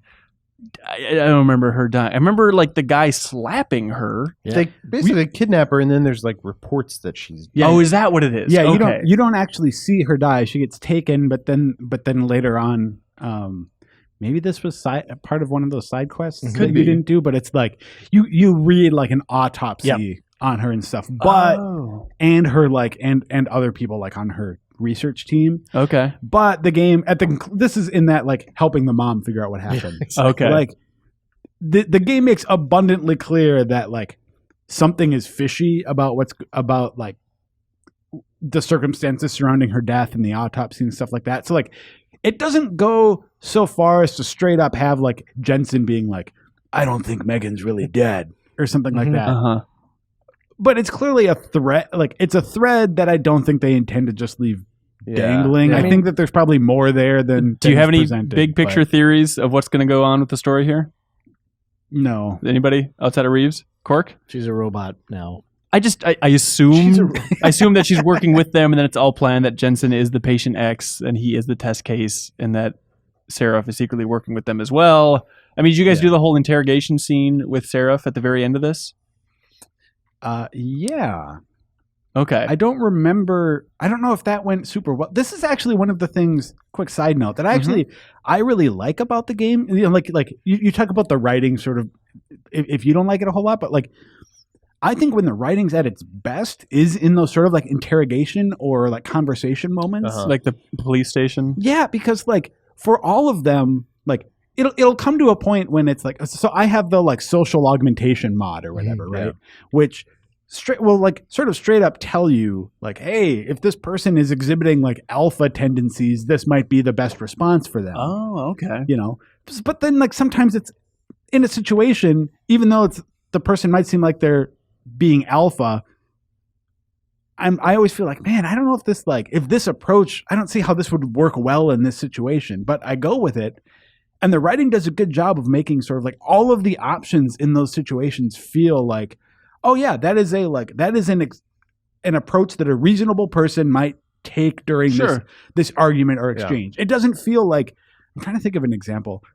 Any of you guys play Alpha Protocol? Started it, yeah. There are times in Alpha Protocol when it's like your character is just so wildly inconsistent in personality based on like the response you choose. So unless you're always just choosing the same response, your person feels like he has like a personality disorder because he's like L.A. Noire style? Mass Yeah. Effect style. Oh yeah, L.A. Noire is a good one because like sometimes you'd be like, I'm gonna yell at this guy and just like way over the top. Yeah, Just that's another good. Stab a I knife feel into like his Mass leg. Effect does a better job of maybe walking the line, but Yeah. a better job anyway. Yeah, I think during the interrogation scene with Seraph, if you want to even call it that, like that falls more in line. The police station, I appreciated that sequence because it felt different. Of like, oh, let's walk this guy through conversationally and see if he can let me in the door. But it all felt a little bit silly ultimately. Like, no way in hell I can let you in there. That room's on lockdown. Like, hey, come on, buddy, we're buddies, right? we're And- friends, Yeah, right? and then it's like, oh, okay, And then you Jensen. make him reminisce about it, like this time he did something terrible. Yeah, it Oh just God, felt. see, I threatened him.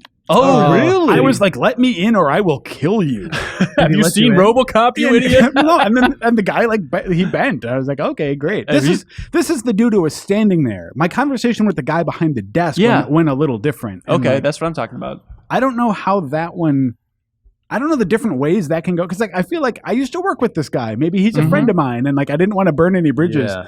But at the end of that, I totally burned that bridge. I was really? like, I was like, you let me in there, or I'm gonna tell everyone that you're taking illegal drugs. And he's like, fine, go in there. Don't ever Oh, talk to wow. me again. Oh, wow. Oh, that's interesting. I basically forgave him. I'm like, hey man, you did the right thing. Basically, it's cool.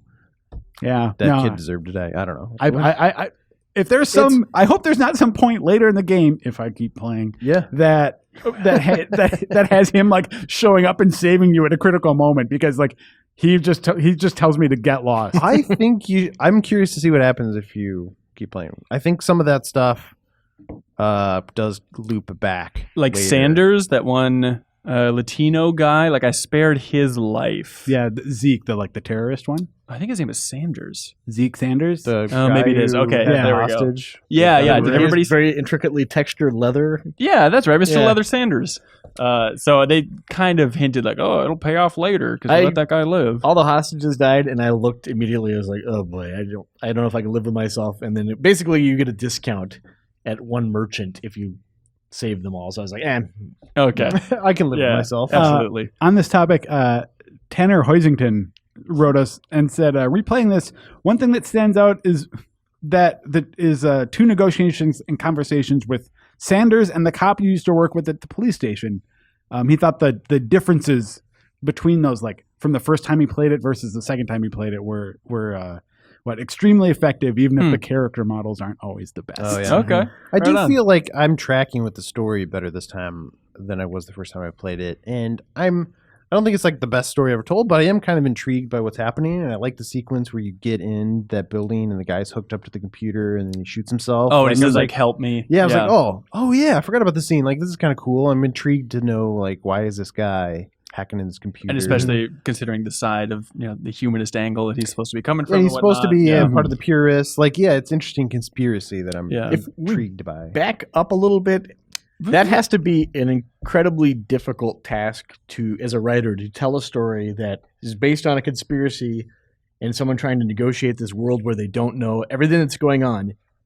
And so much of that information has to be optional because you want to reward people who are exploring. Right. But you don't want someone to find a data pad that says, "Oh yeah, by the way, she's a robot now." I'm But you want to yeah. you want to tease people, but people that are just like playing through it, or miss something because they took a shortcut. You don't want them to feel completely lost. You want them to Right. feel Yeah. just slightly lost, I- like everybody else. Yeah, I'm with you. That's Like, tough. I'm trying to kind of steam through this thing a little bit in the beginning. Like, I did find myself like losing the thread and being confused about Megan, and just like, I don't know exactly what's going on here, but ultimately, I guess that's my fault. But it is an incredibly tough balance to think of, Yeah. like, if someone's trying to just go through the primary missions, and still have it make sense, but then flush it out, but not flush it out too much. Yeah. Gosh, yeah, it'd be really tough. So I feel like they're doing a good job. Yeah, in the story absolutely. front, considering all those.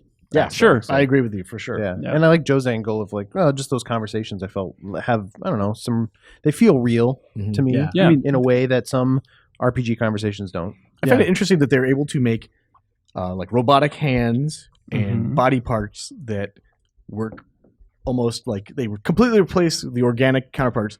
But the best they could do with sunglasses are things that pop out of the sides of his head. They don't have some kind of like additional eyelid, like a crocodile, or something in his iris that is like a mechanical, just like this is an all new eye. Oh, that wouldn't look as cool. I mean, it's all for look. Like, he's supposed to look like Neo from the Matrix, basically, Yeah. right? See, that's such a terrible touchstone for me because I Yeah. don't think Neo from the Matrix is super great. But well, you can edit that out, right? 'Cause, I mean, he's like the coolest. Nerd culture for life. Sorry. that does touch on a thing though, is like sort of in the art direction realm that I think that there are, maybe it's just because it's old, but like the character models and the sort of way the conversations go feels a little dated. But in terms of like the other art, like the art design stuff, like the way it looks when like Jensen, like his robo hand does some cool thing to like break some guy's neck or like stab someone, or the way what's his name, Barrett. Oh wow, Barrett has a gun arm. Yeah, exactly. I just now realized that. Yeah. Yeah. But like, yeah, the way in that cutscene, the way Barrett's arm sort of like unfolds and becomes this like gun, like Sure. the care and the detail that's gone into actually like designing the cybernetic stuff. Yeah. I think it looks super cool. It gives the game like a really cool vibe on that front. Did you guys have a tough time with that Barrett fight? I really did not have a great time with that. It's like, these are supposed to be the improved boss fights. Yeah. The first time I played it was really rough because I didn't play the director's cut. And Yeah. It was just like super limited ammo. And I've been upgrading myself for stealth the whole time. And now you're forcing me into a fight. Right. But this time So what did you do then in the original?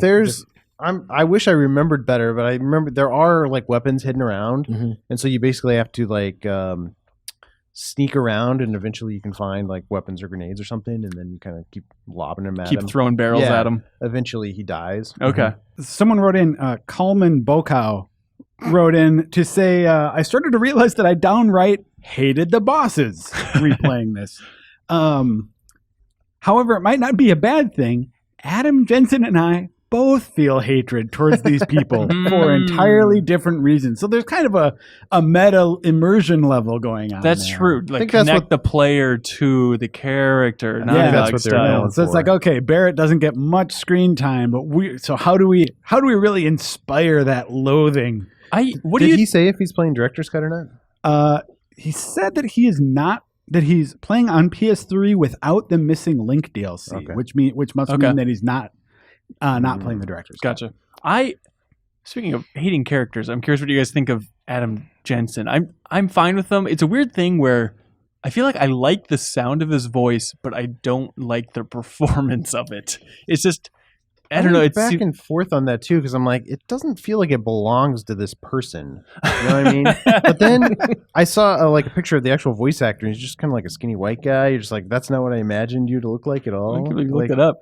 Well, they showed us, I think, at the studio. Oh, okay, It just for the- doesn't look like Yeah. that's the voice that should come out of that mouth. That said, I think Seraph's voice is awesome. It sounds a little bit like T.J. Miller. I actually didn't from like Silicon Valley. Like I had to be like, can that possibly be T.J. Miller? Because there were a few things that he said that really sounded like Yeah, it. yeah. So, But I think he does yeah. an awesome job. Yeah. But it's almost like it's kind of like reminds me of Geralt from The Witcher. Like it's a little Yeah. too like deep and gravelly. David and, like, Hayter. there's not enough range. I feel Mhm. like in the voice. It's interesting though. It does. I think it grew on me after a while. I was but- listening for it. It sounds pretty different than it does in the prologue though. Like he doesn't have it's the same voice actor also, but like there's definitely a different approach to that character's voice okay. before the accident and after the Oh, accident. interesting. Okay. So It's a vocalogue. yeah, probably. Make me sound cooler. We had a reader, River Wanrasek, wrote in to say, I find the main character really dislikable. His dumb voice doesn't sound like a real person, but rather a voice actor being coached to sound more gruff and brooding. And those fucking sunglasses.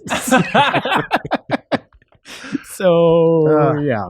It's interesting because when we were at the studio for the cover story, like we're talking to them, and I don't know if it's spoilery or not. I would prefer you not say it. Okay, well we can maybe talk about it at the end. Okay. Yeah. Don't forget. What do you think about like the central, I don't know, conflict in this world? The idea of the pure humans versus the augmented humans, and them calling them can openers, like all that type of stuff. Are you Hey, into it? Toasta. Is it fun? I don't know. I don't think so. I mean, I just don't get it. Like the hatred and It's difficult to like with the next game. You know, they're kind of talking about the big conflict between that. You know, that is kind of reached its apex after this one. But it seems so prevalent. Like so many people are just walking around with robot arms. Yeah. It's not like it's like in a trial phase. Right. It seems like it's been in place for so long that to have these other people like, hey, you suck. We're gonna go cower in an alley for a while and brood about it. Well, it's like the current conflict about the anti-iPhone users, the people Yes. protesting in the streets. Exactly. Well, 2016. exactly. You see YouTube videos of these kids who get a prosthetic leg or something, and it's super heartwarming. And like to imagine our society gets to a point where these limbs are on people and bettering Yeah. their life, and we hate them for it. Well, Like, we're on board up until skill trees get involved, and then that's when the humanists Oh. come out. Yeah, they Worst don't kind of stand for thing. it. And also in their world too, a lot of people elected to get them. So it's like I work at a factory, so I want big, strong arms so I can move a vending machine like Adam Jensen did in my playthrough, or pick up a dumpster and get shot in the You face. a bunch of dummy! times. Or stack up a dumpster so you can slam dunk a basketball like I did. Oh, really? Yeah! I stood underneath it and tried to fire it like a cannon up through there. It did not work. I got the trophy. It's like Overwatch. I like the ability to pick stuff up, and it made me more nostalgic for the first Deus Ex than I expected. But like outside of like moving a crate to get to a vent, has it been practical for you guys? Yeah, there's been a lot of times where it's like, here's a fence. Oh, there's a big, heavy thing just on the other side of this tear hole. Okay. Oh, well. Oh Yeah. well. What are you gonna do? Also, wouldn't get you need to stronger. have like super strong legs and a super strong spine for that to work? It's not Just one arm will do. just one strong arm Yeah. is enough. Yeah, that'll do it. I picked up a box And just as a test, I threw it against like some friendly guards, and believe it or not, they immediately started They're not unloading into on that? me. Yeah, they Yeah. don't like you throwing boxes at them. Oh, okay. I want to tell you my guards turning on me story. Okay. That was okay. So when you're going to like unplug that hacker's like head augment or whatever, Mhm. like you press X button to like loot a body, Mhm. and you hold X button to like move the body. Yeah. So I'd gotten those mixed up in my head momentarily and like held the X button. And the second that the body, I realized it really quickly, and the body just moved like an inch. But like the medical examiners started going like, help, help, help. And a bunch of cops came down and like blew me away for moving a corpse like half an inch. And he thought I was supposed to be there in the first place. So that's weird to me too. It's like you spend this whole time sneaking through this police office and avoiding people, and then you get to this guy, and he's like, "Oh, hey, here's this thing. Here, take this chip." And like, Yeah. Have at it. You're supposed to be here, right? Yes. Yeah, close All enough. right, there you go. You can actually go into his office after that and steal stuff from his desk while he's looking at you. Or That's like, another thing that I like. I definitely stole like energy bars and money from people like right under their noses as they were at their computer. Well, the security guard is really on his game. He's on point. He won't let anybody through who's not supposed to be here. So what are you going to do? Yeah. There was that one hey, you're touching a body. What are you doing? Thank you for protecting my possessions, officer. in the police station lobby, not the guy behind the desk, but the other guy. Mhm. I walked behind him and just wasn't really paying attention to what I was doing, and did the stealth incapacitation move on him, and immediately had a bunch of cops attack me. And I'm like, oh, whoops! As soon as it went into that animation, I was like, Some of those stealth moves, even though they're stealth, quote unquote, like they seem like they'd be really loud and like the snapping of someone's arm. yeah, exactly. And you're like, there's a guy like 4 feet over there, and he didn't notice that. Like, what? Sounds don't matter in third person. Yeah, Everybody knows that. apparently. The weirdest thing that is jarring to me about this game is the cutscene direction. They do something, and maybe it's just the video guy in me, but they cut so often, but it's like to just an annoyingly little degree. So it'll be like a close up on Jeff's face, and instead of cutting to like a wide shot, it'll cut to like a close to mid range shot. So it's like just jarring everywhere. It's like, this is uncomfortably similar to that last shot. That happened to me at a couple. I assumed that it was maybe a mistake or a glitch or something. It constantly because it's- feels like it, but it's throughout the entire like segment that I've played so far. It's like every cutscene is just trash. I didn't notice that. Okay, it stood out to me a Yeah, I little bit. didn't notice it either. I wonder if it's just a video game. It could be, thing. yeah. What about that super hot scene? I think it's during the credits, right? When he's getting augmented Oh my and it's like gosh, installing yes. all these things, Okay. but then like cutting to like live action sex scenes and stuff. We're like, what the hell's going on here? I don't know. Like you asked the question out there is like, what is your favorite part of the game? Yeah. And like my favorite part is that credit sequence so far. Like I've enjoyed those like 3 minutes more than any other 3 minutes of the game. Just because you're a straight up big old pervert? Yeah, well, that's part of it. Uh-huh. But no, I mean, like, I just thought it was a really like cool and stylish way. Yeah. Also, as a big fan of RoboCop, to just sort of see those, those moments of like that montage of being like rebuilt. Music and- definitely helps. We haven't Yeah. I was given it enough Surprised they didn't say compliments lose here. the arm. I was trying to figure out like is Happy New that Year's. them giving him like, I don't know, stimulating the pleasure centers of his brain so that because they're operating on him, just kind of like override the pain, So it's like, hey, Or, like- remember having sex with Megan? or just like giving him chemicals to like. I think you're And he's the overthinking big- this. Well, what else would it be? I think it's just storytelling. Like, hey, connect it to like, hey, remind you had a good time with Megan. You're a human being, but you're also becoming machine. See, like I didn't read it so much. Like I didn't read the sex in that sequence as being important so much as the fact that it's like this like it's part of his like humanity that he connects to. Yeah, Yeah. Well, why would it be But- sex? Why wouldn't it just be like her laughing while they're playing? Have you had chess? sex? Okay. Wait, So- no, Hang on, that real falls quick on- before we get off the perv train. No. No. I've had a very funny when you're dismantling like the antenna on the top and you're sneaking your way up there. Like, there's two guys having a conversation. They're like, "Hey, some guy was on the roof.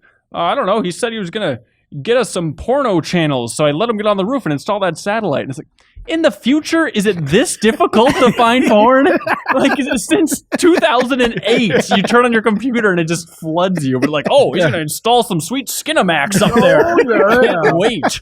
Right, they're just changing channels really quickly for when the unscrambled image is there for a split second. Oh boy, I think is that a leg or a butt? I think it'd be hilarious if you had like those those sunglasses or whatever that shows you porn all the time, except it's scrambled, and you need to upgrade your augments to unscramble the porn. Anyway, Hanson mentioned the music, and we did have a few people talk about that. So good.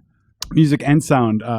Brian Regal wrote in and said, for me, I think the sound design is great. The footstep sounds that Adam makes sound organic and sound inorganic and robotish, which I think in a positive way. Sure.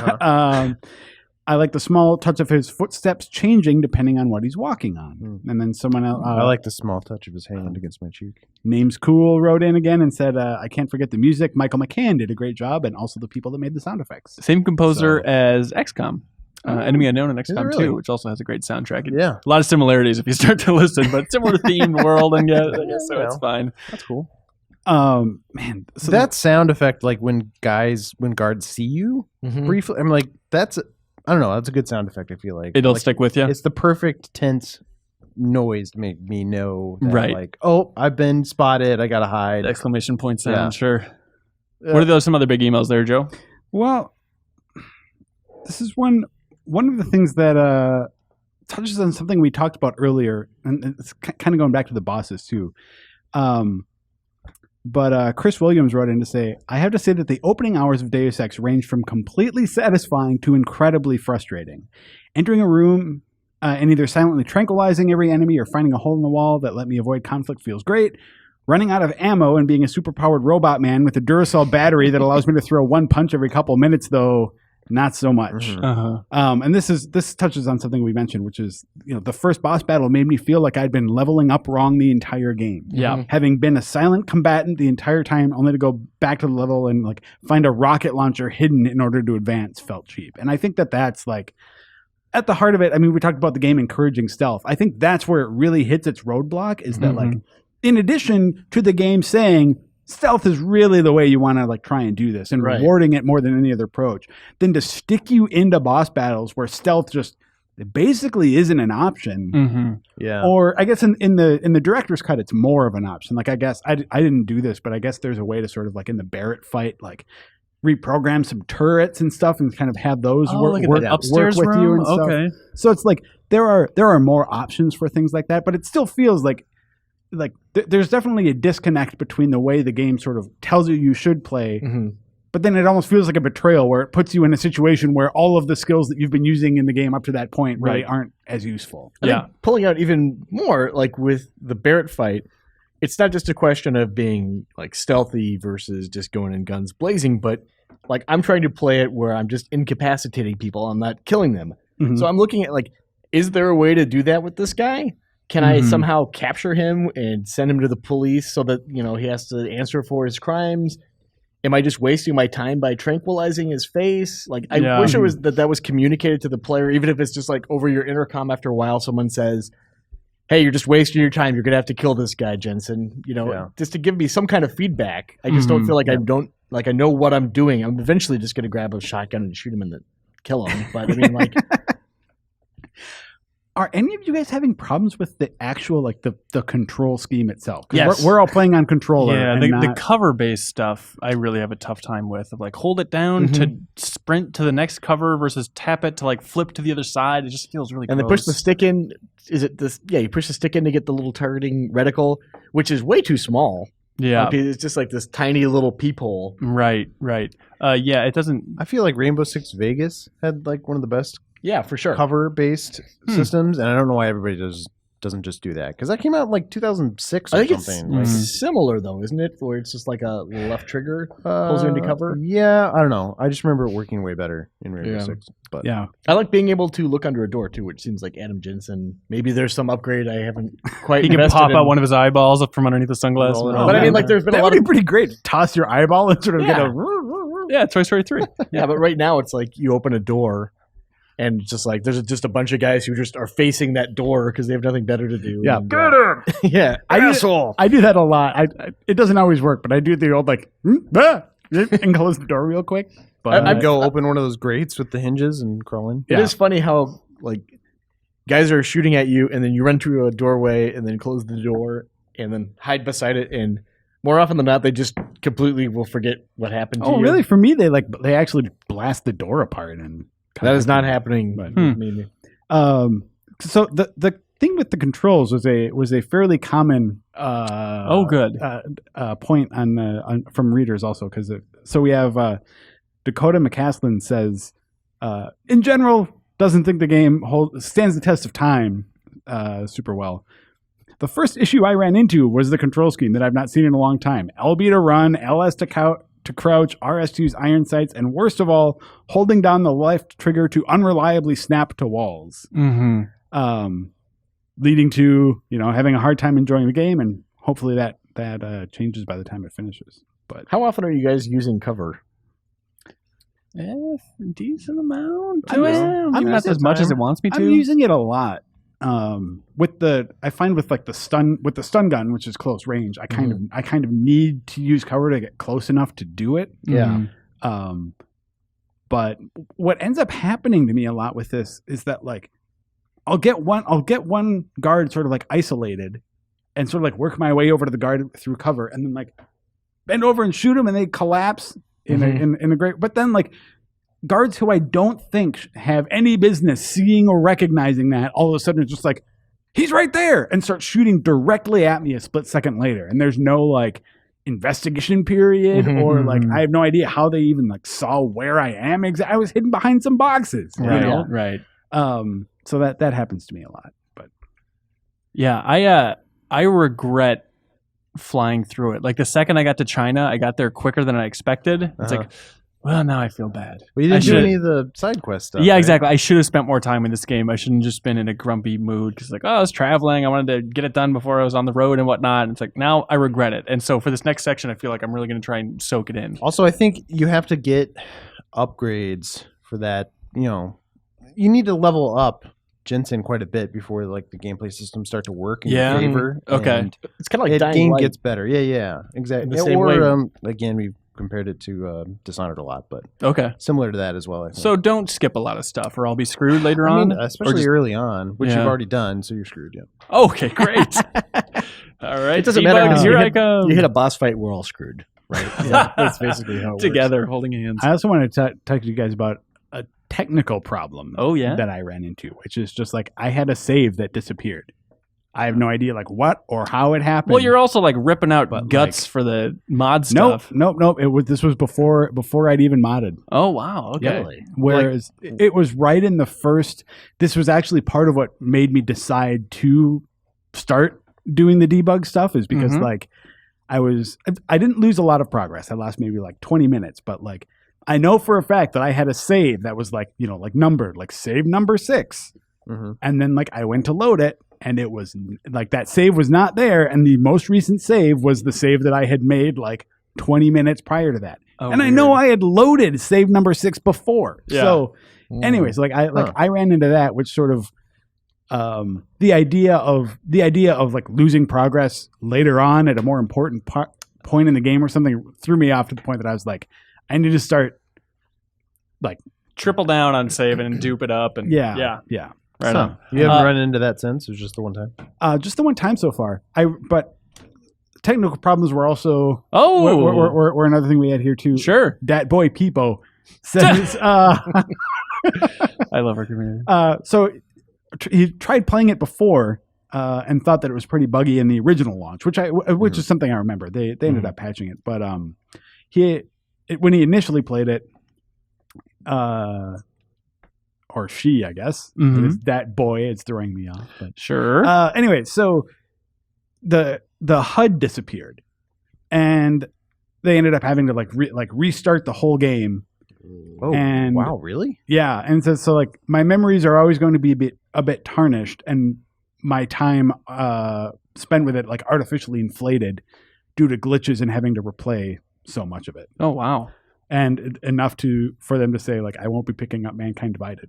because of that Really? experience. All right. Oh, I mean, I Bold. wouldn't write off Mankind Divided just yet. At least read some reviews and see if they've fixed some of those problems. Yeah, and I think that the studio, I guess I can't speak for, I mean, you guys were there, but it seems like they knew what some of the issues and complaints were with that game, and with the good reception that Human Revolution had at launch, that it would be in their best interest to deliver a particularly like polished product to sort of win over maybe lapsed fans and get some new ones. So yeah, and I think they have been listening to those fans, and it seems like they got a lot of heat for outsourcing the boss battles, which was a big thing. I remember when everybody found out about that, is like, how ridiculous does that sound? But so they definitely took that to heart, and they're like, we're gonna craft, the bosses to be a little bit more, I don't know, user friendly, let's say, and like you can take multiple approaches to them. do you think a game like this needs boss battles? I think very few games need boss battles. It's just a I don't think holdover they do. from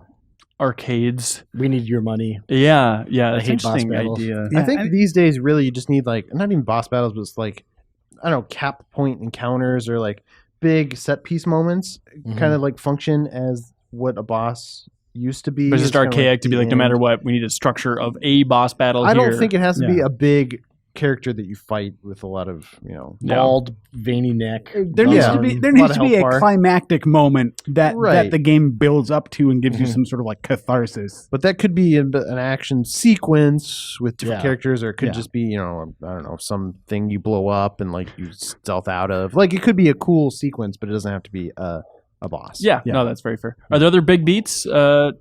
Boy, let's see. We actually had someone who enjoyed hacking. All right. Really? So Right on. yeah, that was. We've read a couple comments from this user before. Name's cool. Sure. Seems to be probably the most enthusiastic person Oh. talking about it. But said the hacking metagame was really good. I actually would take my time and think about the best way to hack it. It's the best I've seen in video games. Better than BioShock, Fallout, or Mass Effect.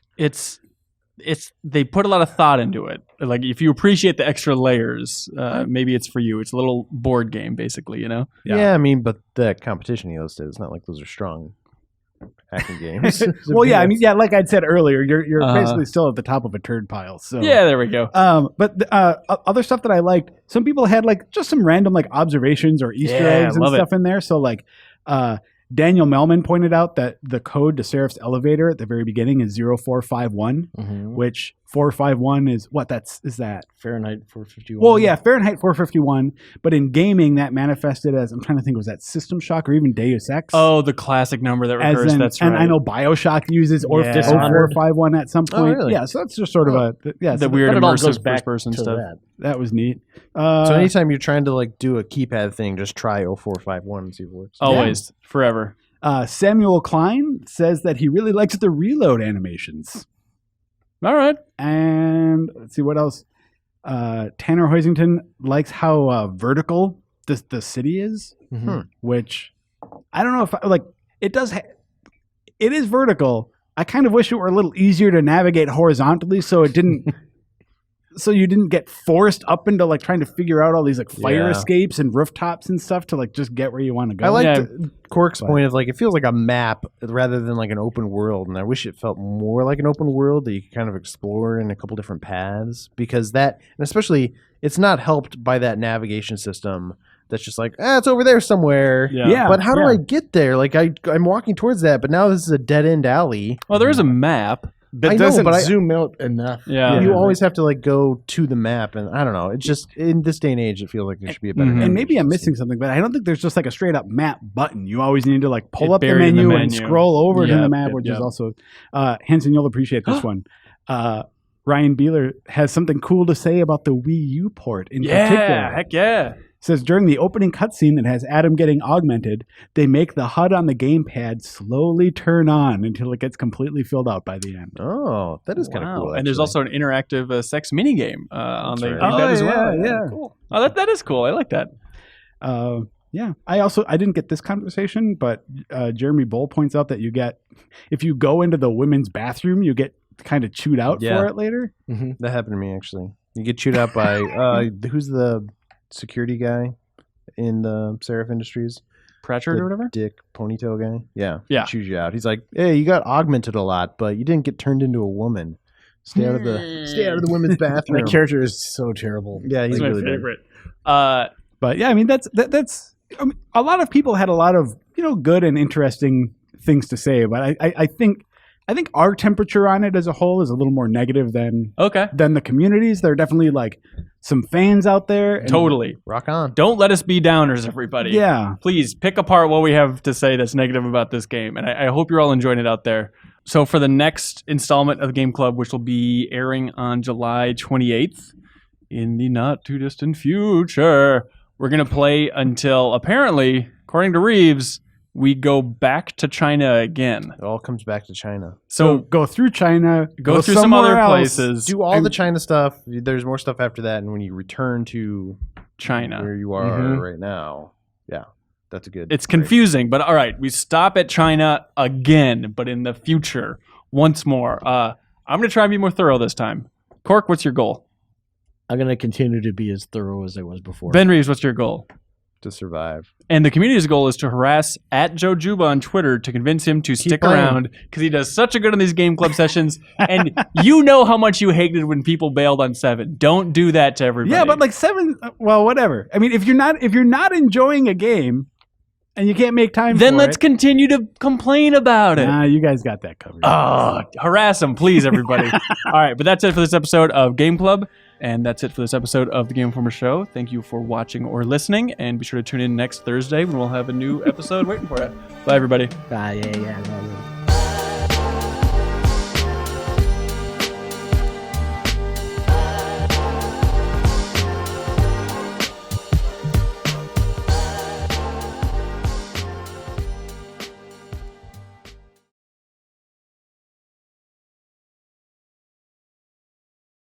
By the way, I remember that Jeff Cork joke. It was the worst new commandment, and it said, "You must kiss the religious leader guy. It is me." Yeah. No punctuation, right? Yeah. You should put this on the end of the podcast. Kyle. Again, I'm 3 steps ahead of you. That was fully the plan. Okay. All right. Wait, you can't just chuck it in there because we make fun of you for it. Well, No, at at the end. tail end after the Oh, music. Okay. I usually just put in us insulting Joe. Look at that dumb head. That's as far as we get. Or We're not it's very just clever. the cereal dump over and over again in slow motion. Cereal. Oh, dump? where you dump cereal. On Yeah, when I got Oh, the that's s'mores right. on my head, and Yeah. then you put a sign on the door telling the cleaning people to take care clean of up my s'mores. Take care of this mess. And they did. They were great. You're God, I awful. ate so much cereal off the floor that day. Never Did you more in make- my life. Did you make vacuum cleaner sounds or pig sounds? Just mainly pig sounds. Or just go, All right. Floor is a big flat bowl. What's the floor but a big Jumping milk. flat bowl? Oh my god. Cork once described like the outdoors. You know, it's like inside, but with wider hallways.